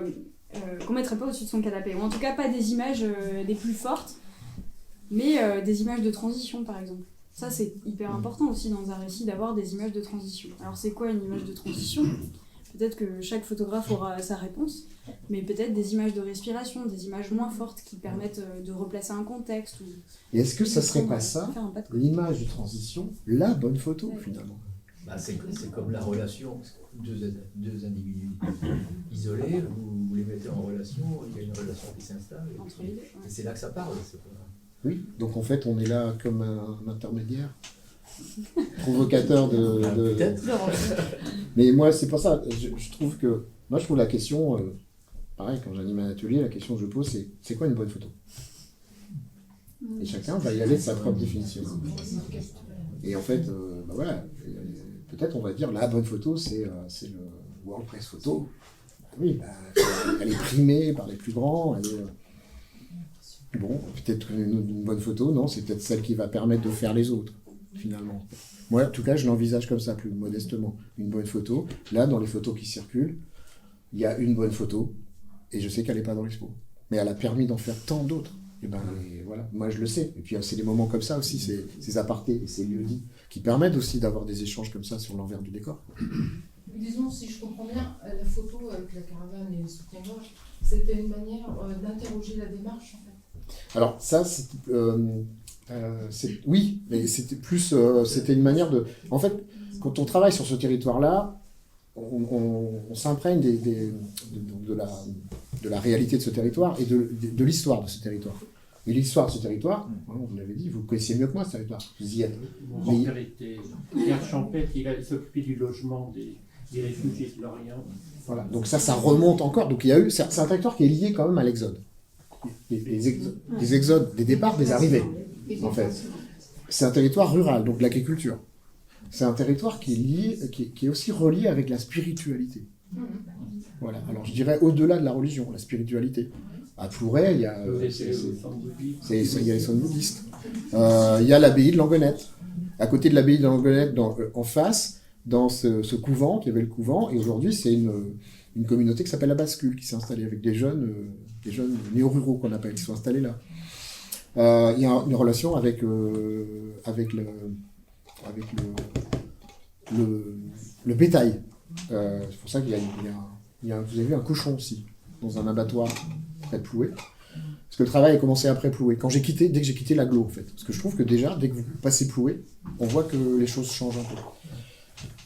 Je voulais aussi parler du foot, le football, parce qu'il y a eu une époque à Bernay, il y a eu une époque dans les années 70 où Bernay jouait en Division 3, nationale. Il faut imaginer, Division 3 nationale, quoi. Donc, avec un Argentin qui marquait je sais pas, 3 buts par match, Ramon Ramirez. En fait, et tout ça, c'est l'histoire. Il y a eu aussi... Ramon, le football à l'époque. Et donc, du coup, je me dis, mais moi, il ne faut pas que j'ignore toutes ces réalités-là. Donc, c'est pour ça que j'ai tenté je ne pouvais pas me dire, je ne veux pas finir ce projet sans être passé à la Vallée des Saints, parce que c'était au bord de cette route, enfin un peu plus loin, quand on va vers Lannion, enfin vers Morlaix. Et après, on verra ce qui se passera. Et cette photo, c'est la photo qui a permis je me suis posé la question. J'ai ramené cette photo, et je me suis dit, en fait, non, elle ne rentrera pas dans le récit, mais elle est là. C'est comme s'il y avait la préoccupation de garder l'essentiel, en fait. De garder l'essentiel, oui, mais en tout cas, de ne pas passer à côté de quelque chose, surtout. Voilà. Mais j'ai dû passer à côté de plein de choses, pas forcément, mais voilà. Il faudra retourner. Presque y vivre en même temps. Oui. Moi, c'est vrai que ce qui m'intéresse beaucoup dans l'art, c'est la notion de dramaturgie, donc on l'associe beaucoup au théâtre, mais je trouve que du coup, dès qu'il y a la question du récit, ça revient un peu en force. Donc c'est ce par quoi on fait passer le spectateur, enfin on tente de le faire passer. Donc c'est vrai que il y a le côté très cinématographique dans le travail d'Éric. Et j'avais aussi une question pour Léonie sur parce que toi c'est assez marrant, du coup finalement ça fait écho à ton sujet, c'est un peu en constellation, je trouve, la façon dont tu as disposé ton travail. Et peut-être que du coup on est dans une circulation justement du regard qui est un peu différente et qui invite, comme tu disais sur les caméras, tu vois que ça circule. Moi j'ai pas fait les murs du tout c'est exactement ça, j'ai pas du tout fait les murs dans l'ordre, je sais pas, je suis passée d'un truc à l'autre et bon je voulais savoir un peu toi comment tu avais travaillé ça, parce que comme il y a aussi des documents, un peu de témoignages historiques, des archives. En fait, il y a un entremêlement entre ton histoire personnelle et la grande histoire. Ouais, alors c'est assez compliqué. Je pense que moi déjà, ce projet-là, faut le considérer comme une genèse. Enfin moi en tout cas, je le considère comme une genèse. Pour moi, je suis pas allée au bout des choses encore. Il y a plein de strates que j'aimerais poursuivre, en tout cas continuer à chercher, à creuser un peu autour de ça. Mais donc, le comment j'ai construit déjà cette première étape, je trouve ça assez beau parce qu'en fait, il y a une sorte de chronologie dans l'espace d'exposition. Donc pour moi, dans ma tête, à l'origine, si on avait un parcours imposé, ça se faisait, donc on commence par le mur un peu vert avec les archives, etc. Donc on retrouve un peu les deux points, bleu pâle, c'est beau. Les deux points de départ de ce projet-là. Donc à la fois mon histoire familiale et à la fois la grande histoire, enfin l'histoire de la planète, de son climat, etc. Et après, on arrive, la scénographie est construite, ou en tout cas le projet, le récit est construit comme une sorte de cycle. On a un peu ce cycle des saisons. On pourrait partir un peu de l'hiver sur le mur avec les nuages, qui ne sont pas des nuages, désolée. Ensuite, on arriverait vers un mur qui serait plus de l'ordre du printemps, avec des phénomènes qui... Bon, voilà. Et puis aux sécheresses, donc aux étés, etc. Et à la fois, je trouve ça assez beau qu'on puisse circuler et passer d'un mur à l'autre, mais sans le faire dans le bon ordre, parce que quelque part, ça raconte aussi bien une autre histoire de « oh, il n'y a plus de saison ». Donc c'est assez beau. Après, là, c'est comme ça. Je pense qu'il y a mille manières de le reconstruire. L'idée de la constellation, c'était comment, avec toute cette masse d'images, donc toutes les archives, il y a à la fois des photographies de famille qui sont du côté de mon père. Donc on voit mon arrière-grand-père qui était paysan, vraiment de l'agriculture vivrière. C'est quelqu'un qui avait vraiment un lien à la terre très fort. À l'époque, on savait, par exemple, quand le vent venait de telle direction et qu'on entendait les clochers, il allait faire tel temps. Enfin, c'était des savoirs ancestraux comme ça qu'on a complètement perdus aujourd'hui, ou presque perdus. Donc il y a ces histoires, il y a ça, et puis il y a les coupures de journaux. Et alors ça c'est un choix aussi, par exemple, donc c'est des scans que j'ai pu faire, des coupures de journaux que mon père a gardées, des grands hivers, des grandes chaleurs, enfin voilà, il y a toutes sortes de choses, et puis des trucs beaucoup plus anecdotiques que j'ai mis de côté mais que j'adore, l'arrachage des poireaux au marteau-piqueur, parce que le sol était gelé. Il y a cette toute petite image aussi de 2 skieurs, et le gros titre c'était « On a skié sur le remblai des Sables d'Olonne ». Alors à la fois je me suis posé la question de est-ce que je laisse le titre, parce qu'en même temps ça raconte aussi quelque chose mais presque très anecdotique mais qui va parler à tout le monde, qui va faire sourire donc ça je me suis un peu posé la question. Finalement je les ai enlevés pour qu'on sache plus trop aussi si les photographies de famille sont des coupures de journaux ou l'inverse. On le voit parce qu'il y a quand même une trame sur les images issues des coupures de journaux, mais tout se mélange et ça, pour moi, ça racontait bien aussi cet ensemble de hier, aujourd'hui et demain sont interconnectés.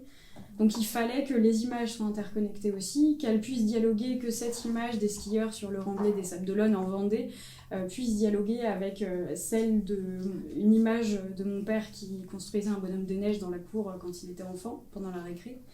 Et tout ça vient dialoguer avec des images beaucoup plus contemporaines de, par exemple, mon père qui regarde la mer, qui elle-même dialogue avec ce pauvre nuage qui finalement n'est juste qu'une fumée d'une cheminée industrielle. Donc voilà, il y a plein de choses comme ça d'interconnexion et c'est pareil, une proposition. J'aimerais bien faire le test justement de voir comment les yeux circulent d'une image à une autre et aussi du coup d'interroger les gens après de comment ils se font eux-mêmes leur récit à partir de toutes ces images-là. La photographie mentale. Ouais, c'est vraiment aussi moi comme je l'ai construit et peut-être j'espère que c'est discernable aussi dans la bande son. 2 choses comme ça que je lis, que j'entends et on fonctionne comme ça, le cerveau fonctionne comme ça. On entend un truc qui va nous faire penser à autre chose et comme ça il y a toute une arborescence qui se construit. Et c'est aussi comme ça qu'on se construit la pensée. Enfin, voilà. Et puis ce qui est chouette aussi dans l'exposition et dans l'espace de Léonie, c'est-à-dire que, pour raconter mon expérience personnelle quand j'ai vu l'expo de Léonie, c'est qu'en fait, quand j'ai vu l'ensemble et je suis rentré dans la pièce, en fait, je me suis mis au milieu. Et c'est ainsi que j'ai découvert l'exposition, en fait, comme ça, quand j'étais sur orbite et je regardais. Parce qu'en fait, on est pris vite sur... Il y a les 4 murs, et on tourne autour de ça. En tout cas, personnellement, ça m'a donné envie, comme ça, de voir ton travail dans un premier temps, dans une globalité, et en tournant comme ça. Et après, en fait, il y a quelques images qui vont photographies qui vont nous attirer, et puis après, on va vivre une chose singulière, finalement, chacun... C'est peut-être lié à la forme de la pièce, par rapport à l'autre pièce qui est les couloirs. Mais c'est ça qui est chouette, en fait. C'est que, en fait, des fois, c'est la photographie qui va enfin, l'espace, pardon, qui va définir des choses, et puis on se laisse... l'espace prend le... Et en fait, ça nous aide, quelque part. Ouais, c'est pour moi, en tout cas, c'est important. Ouais. C'est mieux que ça rende service... Alors parfois, je dis pas que ça rend service tout le temps. Des fois, c'est pour ça. Oui, des fois, l'éclairage. Alors justement, je rebondis, j'ai une petite question. Au niveau technique, vous retravaillez beaucoup vos photos, Oui, c'est relativement... C'est une question de temps, peut-être. Non, mais c'est toujours un grand débat. Donc, oui, alors bien. Moi je veux bien en parler un peu. J'en que... parlerai un peu, vous savez pourquoi? Parce que je suis...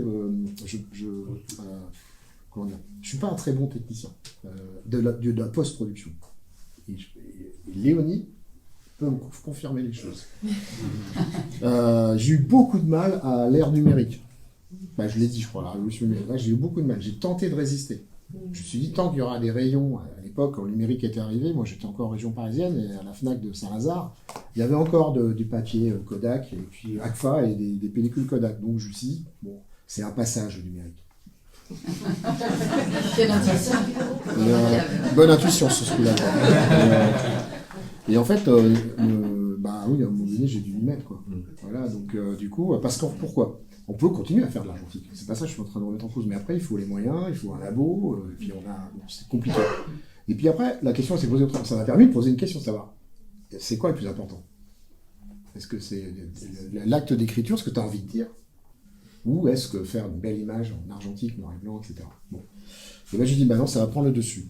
Je vais prendre le dessus, comment dire, ce que je voulais dire a pris le dessus sur la technique, en fait. Donc je prime ça. Et parfois, je suis un peu en colère après moi parce que je ne vais pas au bout des choses. Parce que je sais que je pourrais encore mieux travailler techniquement. Techniquement, c'est pas... Je ne parle pas dans la pratique. Hein. Je parle de l'après. Parce que je ne travaille pas sur les bons fichiers, parce que je suis négligent par rapport à ça, etc. Et donc je galère. Mais je galère, donc je confie à Léonie. Parce qu'on a presque 30 ans d'écart aussi. Voilà, et en fait, moi, j'ai plus envie d'aller vers ça pour apprendre ça, en fait. Donc, post-production, très peu. Je peux juste vous dire que j'utilise 2 focales, un 50 et un 35. Voilà. Que je désature un tout petit peu à la prise de vue mes couleurs. Parce que je me suis éloigné du noir et blanc, d'accord, mais je suis comme parfois un petit peu attiré. Et l'image couleur, telle que je vois les choses, me gêne un peu. Donc, je désature un peu. Et puis c'est tout. En fait, après, je recadre un peu, ça je sais faire. Mais sinon, tout ce qui est post-production, non. Et là, j'ai galéré avec quelques photos, et je suis pas forcément très content d'une ou 2 photos. Elles y sont parce qu'elles ont une force pour moi narrative importante, mais techniquement, je sais que j'aurais pu mieux faire. Parce que je ne suis pas allé peut-être assez loin dans ma question, mais c'était aussi, j'ai ma prise de vue, et par rapport au message que je veux passer, ou la lecture que je souhaite proposer, je vais enlever un truc, je vais rajouter un truc, je vais remettre de la lumière, voilà, c'était aussi... c'est des choses qu'on faisait déjà en noir et blanc. On peut jouer avec ça, quoi. Mais pas tronquer la réalité. Tout à ça, c'est pas possible pour moi. Oui, moi je m'empêche. C'est du domaine de l'interprétation, ça c'est pas... Oui. Et puis l'intelligence artificielle arrive. Elle est déjà là. Voilà. Donc, elle est au fabrique, juste en dessous. Donc, mais par contre, c'est une façon de l'interpeller, de le dire, et de questionner. Je trouve ça très intéressant. Voilà. Tout comme ce photographe qui a participé à un concours, sans dire que c'était une photo d'intelligence artificielle, il a gagné le concours, et du coup, il l'a dit après. En fait, c'est... Du coup, quel bordel. Voilà, ça fout un peu le bordel, quoi. Non, mais c'est une reproduction numérique, l'intelligence artificielle, qui a une intelligence à la base. Oui, et puis finalement, est-ce que c'est pas l'image mentale dont on parlait qu'on va essayer de... voilà. Donc, ouais. Mais Léonie, par contre, n'a pas répondu à la question par rapport à la post-prod. Moi, j'aime beaucoup la couleur. C'est vraiment quelque chose qui est au centre de ma pratique de manière générale. C'est ce que je disais tout à l'heure. Chaque projet, j'aime lui donner une ambiance, une lumière singulière, mais aussi des couleurs.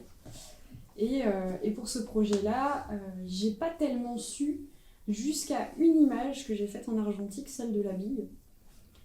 Pellicule périmée, diapo développée en argentique, pas comme une diapo.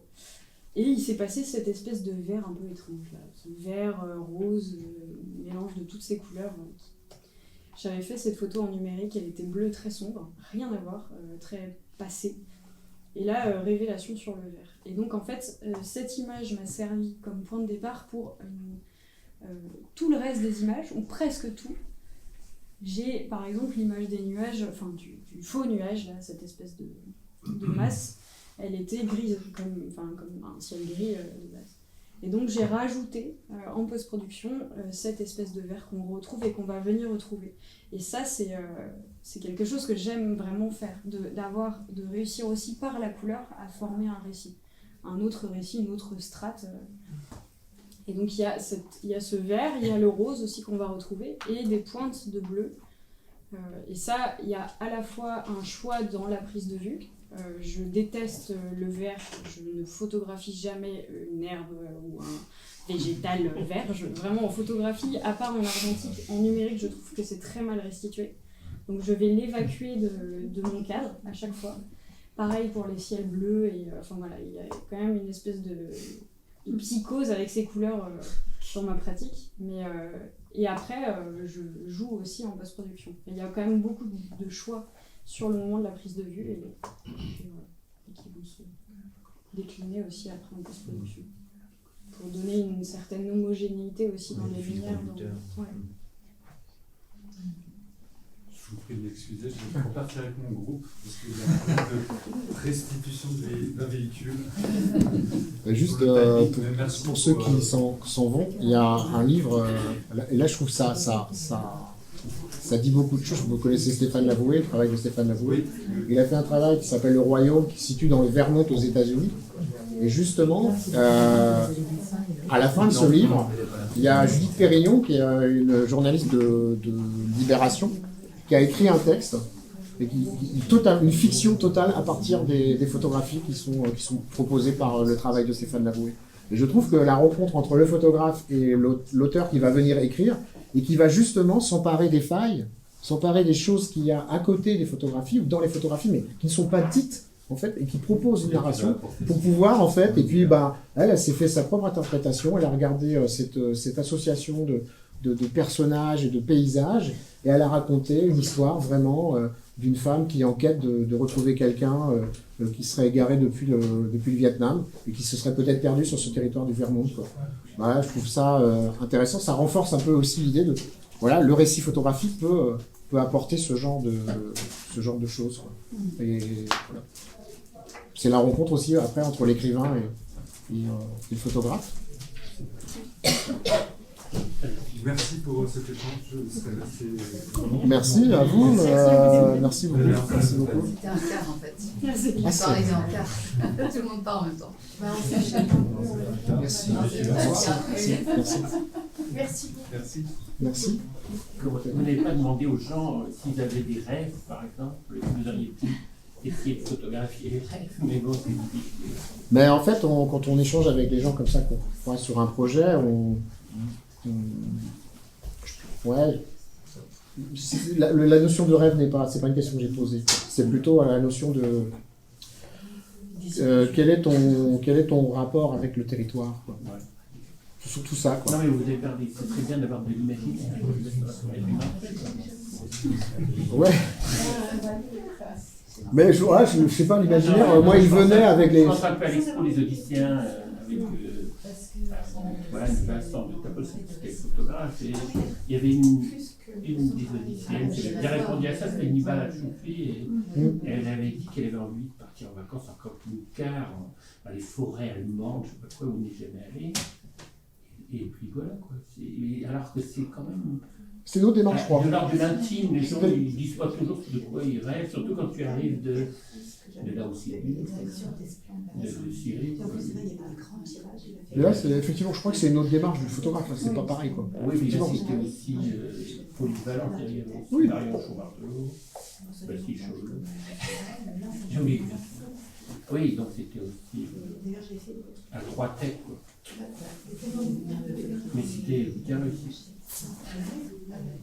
Moi j'avais une question, on parle beaucoup de la photo, image unique au niveau de la mise en place dans une expo. Mais c'est quoi votre rapport au diptyque ou au triptyque aussi en photographie?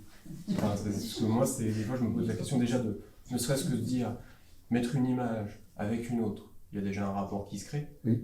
Mais un diptyque c'est encore autre chose. Et j'aimerais avoir, soit de parler des difficultés que vous pouvez avoir à appréhender cette forme-là, la forme du diptyque, ou même est-ce que tu avais imaginé du diptyque ou pas dans ton exposition actuelle, ou alors même dans d'autres expositions que tu as pu faire. Parce que moi, c'est la relation diptyque, c'est quelque chose qui m'interroge beaucoup, parce qu'on même une image en tant que telle est image mentale, et le diptyque, elle peut illustrer ça, mais on le veut peut-être pas. Mais c'est très curieux en fait. Là, en fait, sur ce projet-là, j'ai pas eu l'idée une seule fois d'être sur un diptyque ou un triptyque, etc. Et dans l'accrochage, c'est plutôt l'idée, c'était plutôt de faire des phrases avec des écarts entre les photos qui permettent peut-être de vous guider en disant tiens, cette photo elle est un peu proche que l'autre, peut-être qu'il y a un lien un peu plus fort avec ces photos-là. Je pense que le diptyque, c'est un choix esthétique dès le départ. Et ça m'est arrivé à la galerie La Boulange de faire un travail. D'ailleurs, c'était autour de ce projet, Père et Fils, et j'avais sorti 3 photos que j'avais fait en diptyque avec 3 autres photos que j'avais associées. Et les unes étaient à côté des autres, étaient imprimées en même temps. En fait, voilà, c'était une œuvre avec les 2 photos.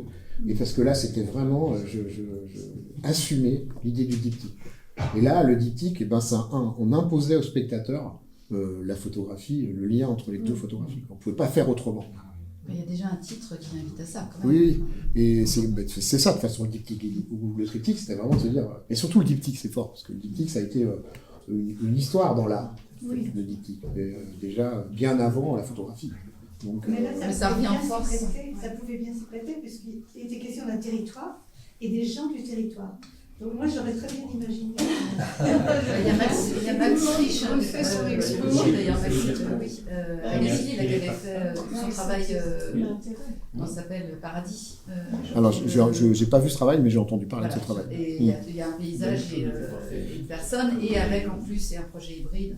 Mais des témoignages. J'avais peur en fait, j'ai toujours un peu peur d'un seul coup de se dire bah voilà, cette photo elle va fonctionner avec l'autre, et en fait moi j'ai envie que cette photo elle fonctionne dans un récit global en fait.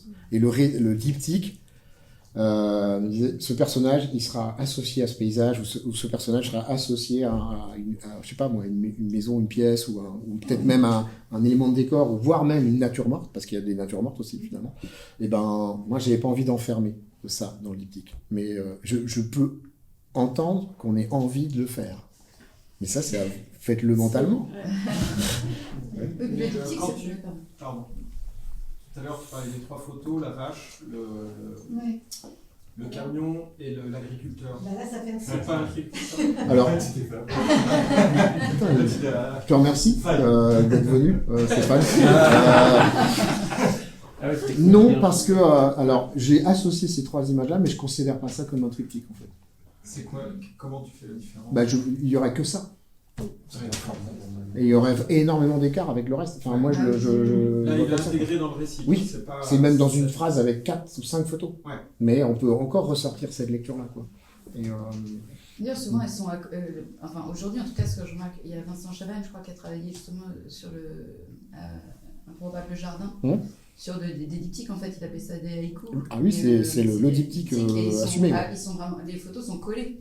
En fait, 2 photos n'en forment qu'une, en fait, c'est un peu ça. Il y a 2 éléments, mais qui en forment un nouveau. Il y a Marguerite Bornhauser aussi qui travaille beaucoup ça. J'ai l'impression que c'est un peu en vogue d'ailleurs, mais moi je trouve ça intéressant. Hein, c'est beaucoup utilisé aujourd'hui. Mais c'est souvent accolé, c'est ça que je veux dire en fait. De l'image du camion, l'image du camion. Qu'est-ce que je fais de cette... Oui, regardez ça, justement la définition, parce que je ne sais plus, c'est trop vieux.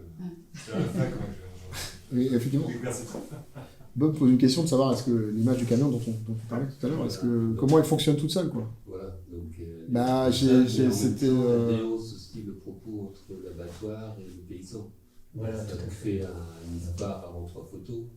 Cette image, elle fonctionne seule parce qu'on l'a bien vu. Je l'ai posté quand je poste une photo sur un réseau social. Elle est seule. Je veux dire, voilà, je donne des nouvelles en gros. Je mets la photo et ça réagit. En fait, tu vois que ça réagit. Et je me dis, mais cette photo, elle aurait pu ne pas être. S'il n'y a pas cette confidence autour de l'abattoir, peut-être que cette photo, finalement, elle n'y est pas. Parce que elle fonctionne. Voilà. En fait, il y a dire que c'est une photo qui a tous les codes esthétiques. Elle est séduisante aussi. Elle peut plaire. Voilà, peut plaire. On peut mettre ça au-dessus de son canapé. Peut-être que le paysan, moins. Mais du coup, parce que déjà on met de l'humain, c'est pas évident de mettre de l'humain chez soi. Et donc du coup, là en fait cette image, moi je l'aime bien, parce que elle raconte aussi ce moment vers la vallée des Saints.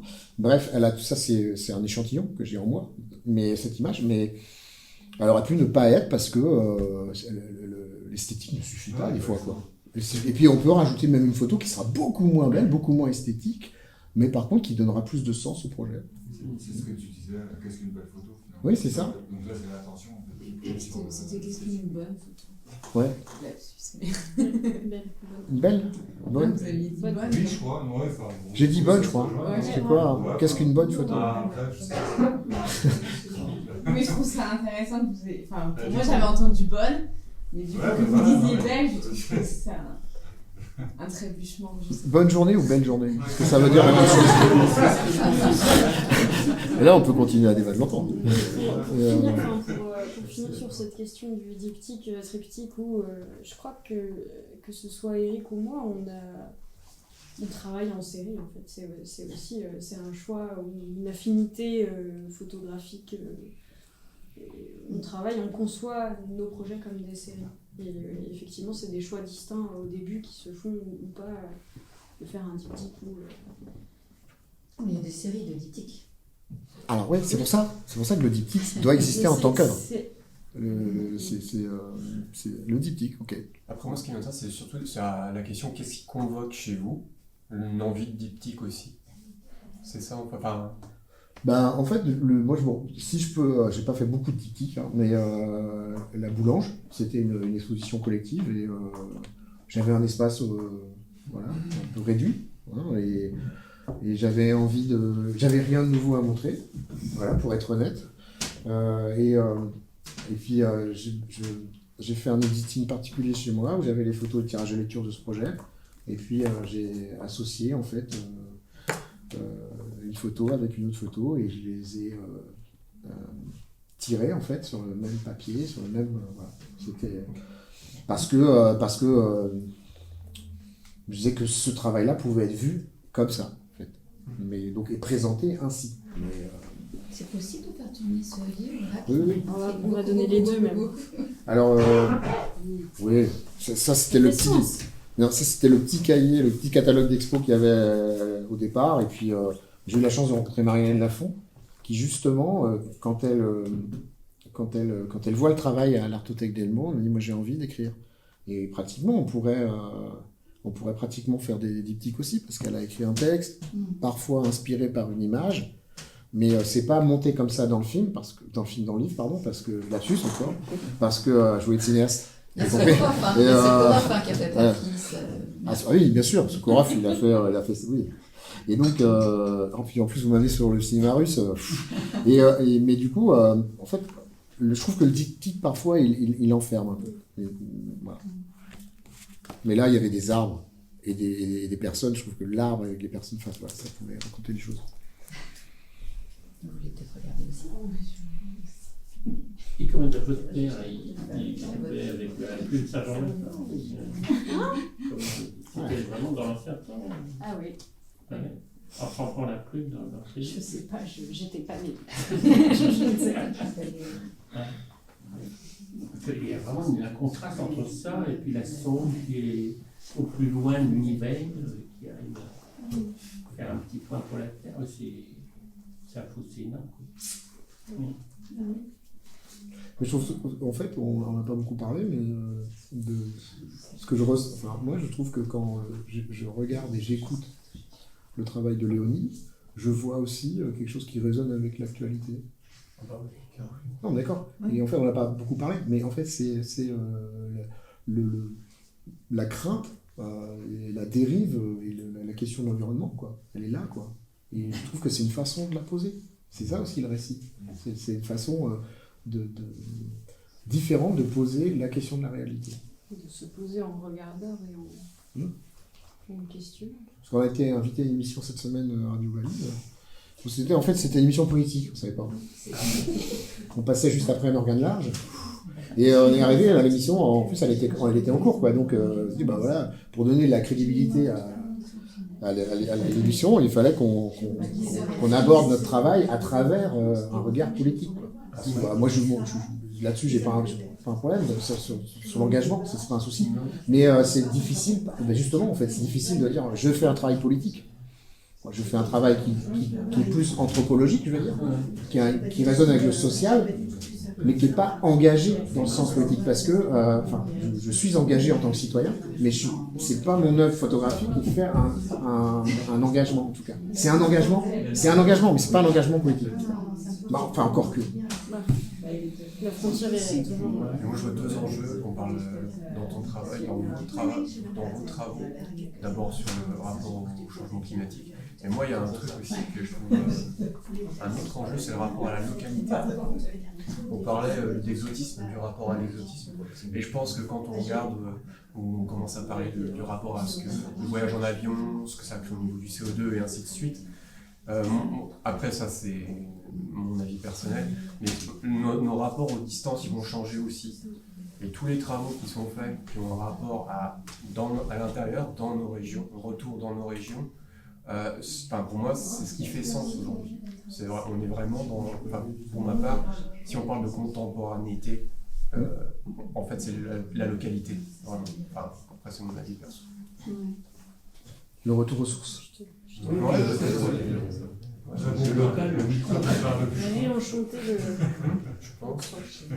Oui, c'est sûr. Il y a le message, je me suis fait la commence. Oui. Par rapport à l'exotisme, moi il y a une question que je me pose. Maintenant, justement, par rapport au voyage en avion, on s'écarte peut-être du sujet. Là. Moi j'ai beaucoup voyagé. En Inde, je suis allée aussi en Islande, mais j'ai vraiment beaucoup voyagé au Mali, plusieurs fois, 7 fois au Mali.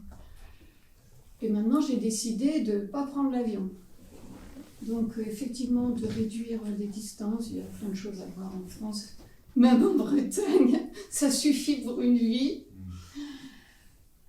Mais quand même, je me dis que d'être allé loin, ça m'a amené à me poser des questions que peut-être je ne me serais pas posées si j'étais pas partie loin, quoi. Et je trouve aussi que, par exemple, quand je suis allée en Inde,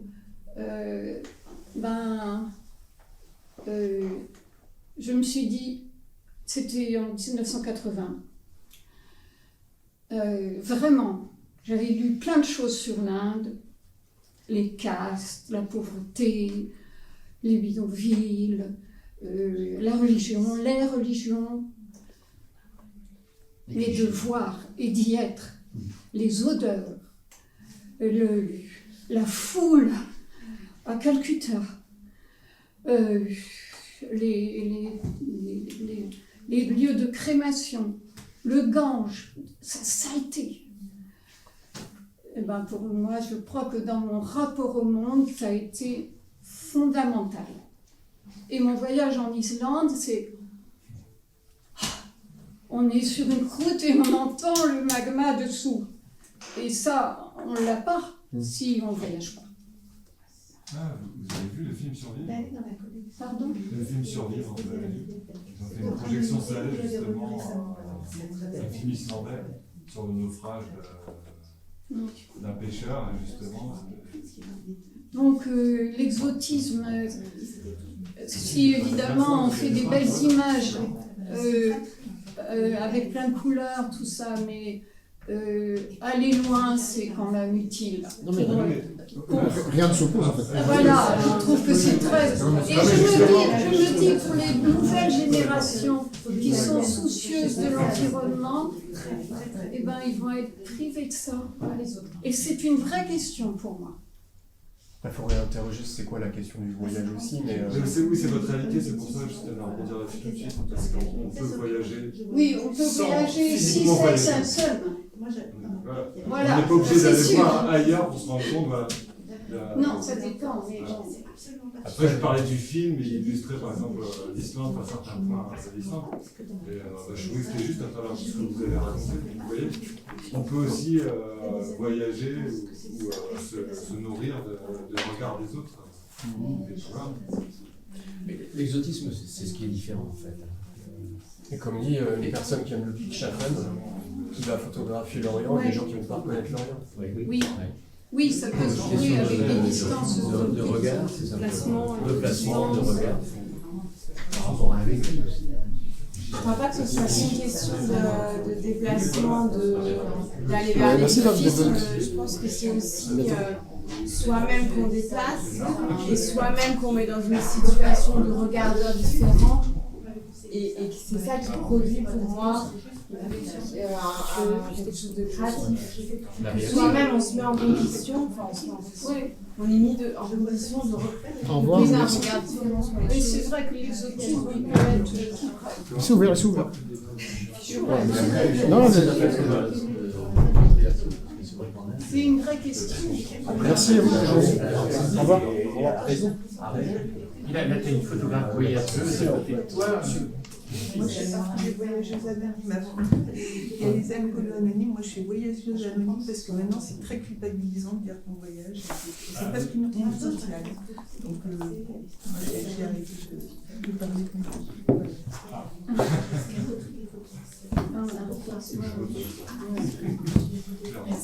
Merci à vous.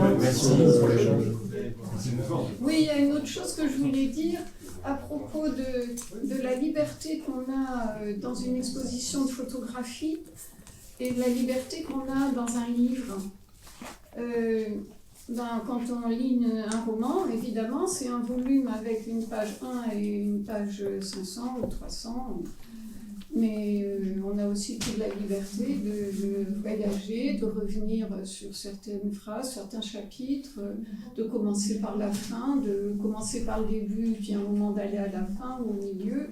Je trouve que la liberté, elle n'est pas seulement dans une exposition de photos ou de peinture, elle est aussi dans la lecture, même d'un roman, et pourtant il y a un début et une fin, en principe. Enfin, je trouve qu'il y a une extrême liberté dans la lecture aussi. L'important, c'est de s'emparer en fait de cette liberté comment dire, quelqu'un nous propose quelque chose, dans tous les domaines. C'est pareil, on écoute un morceau de musique, si on a envie d'aller sur un CD ou d'aller chercher la chanson numéro 3 parce que la 2 elle nous convient mieux, on va chercher la 3. En fait, c'est notre liberté. Voilà, c'est ça qui compte. Ouais, et quand vous avez parlé au début de votre intervention, moi j'ai pas vu votre expo.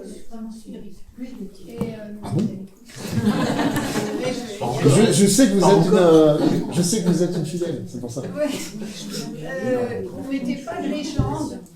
Et ça m'a fait penser au sens étymologique aux légendes qui signifie, si on le traduit, ce qui doit être lu.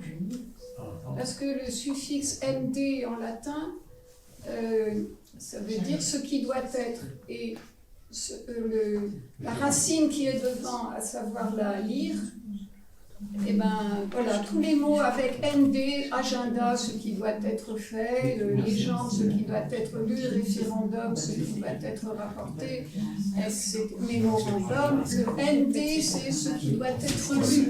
Donc vous n'avez pas mis de légende, mais on lit votre récit. Oui, merci. Je disais au monsieur de la merci beaucoup. Merci, à bientôt. Et on dit que c'est du dessin. Oui, je fais du dessin. J'ai fait des instruments extérieurs. Cool.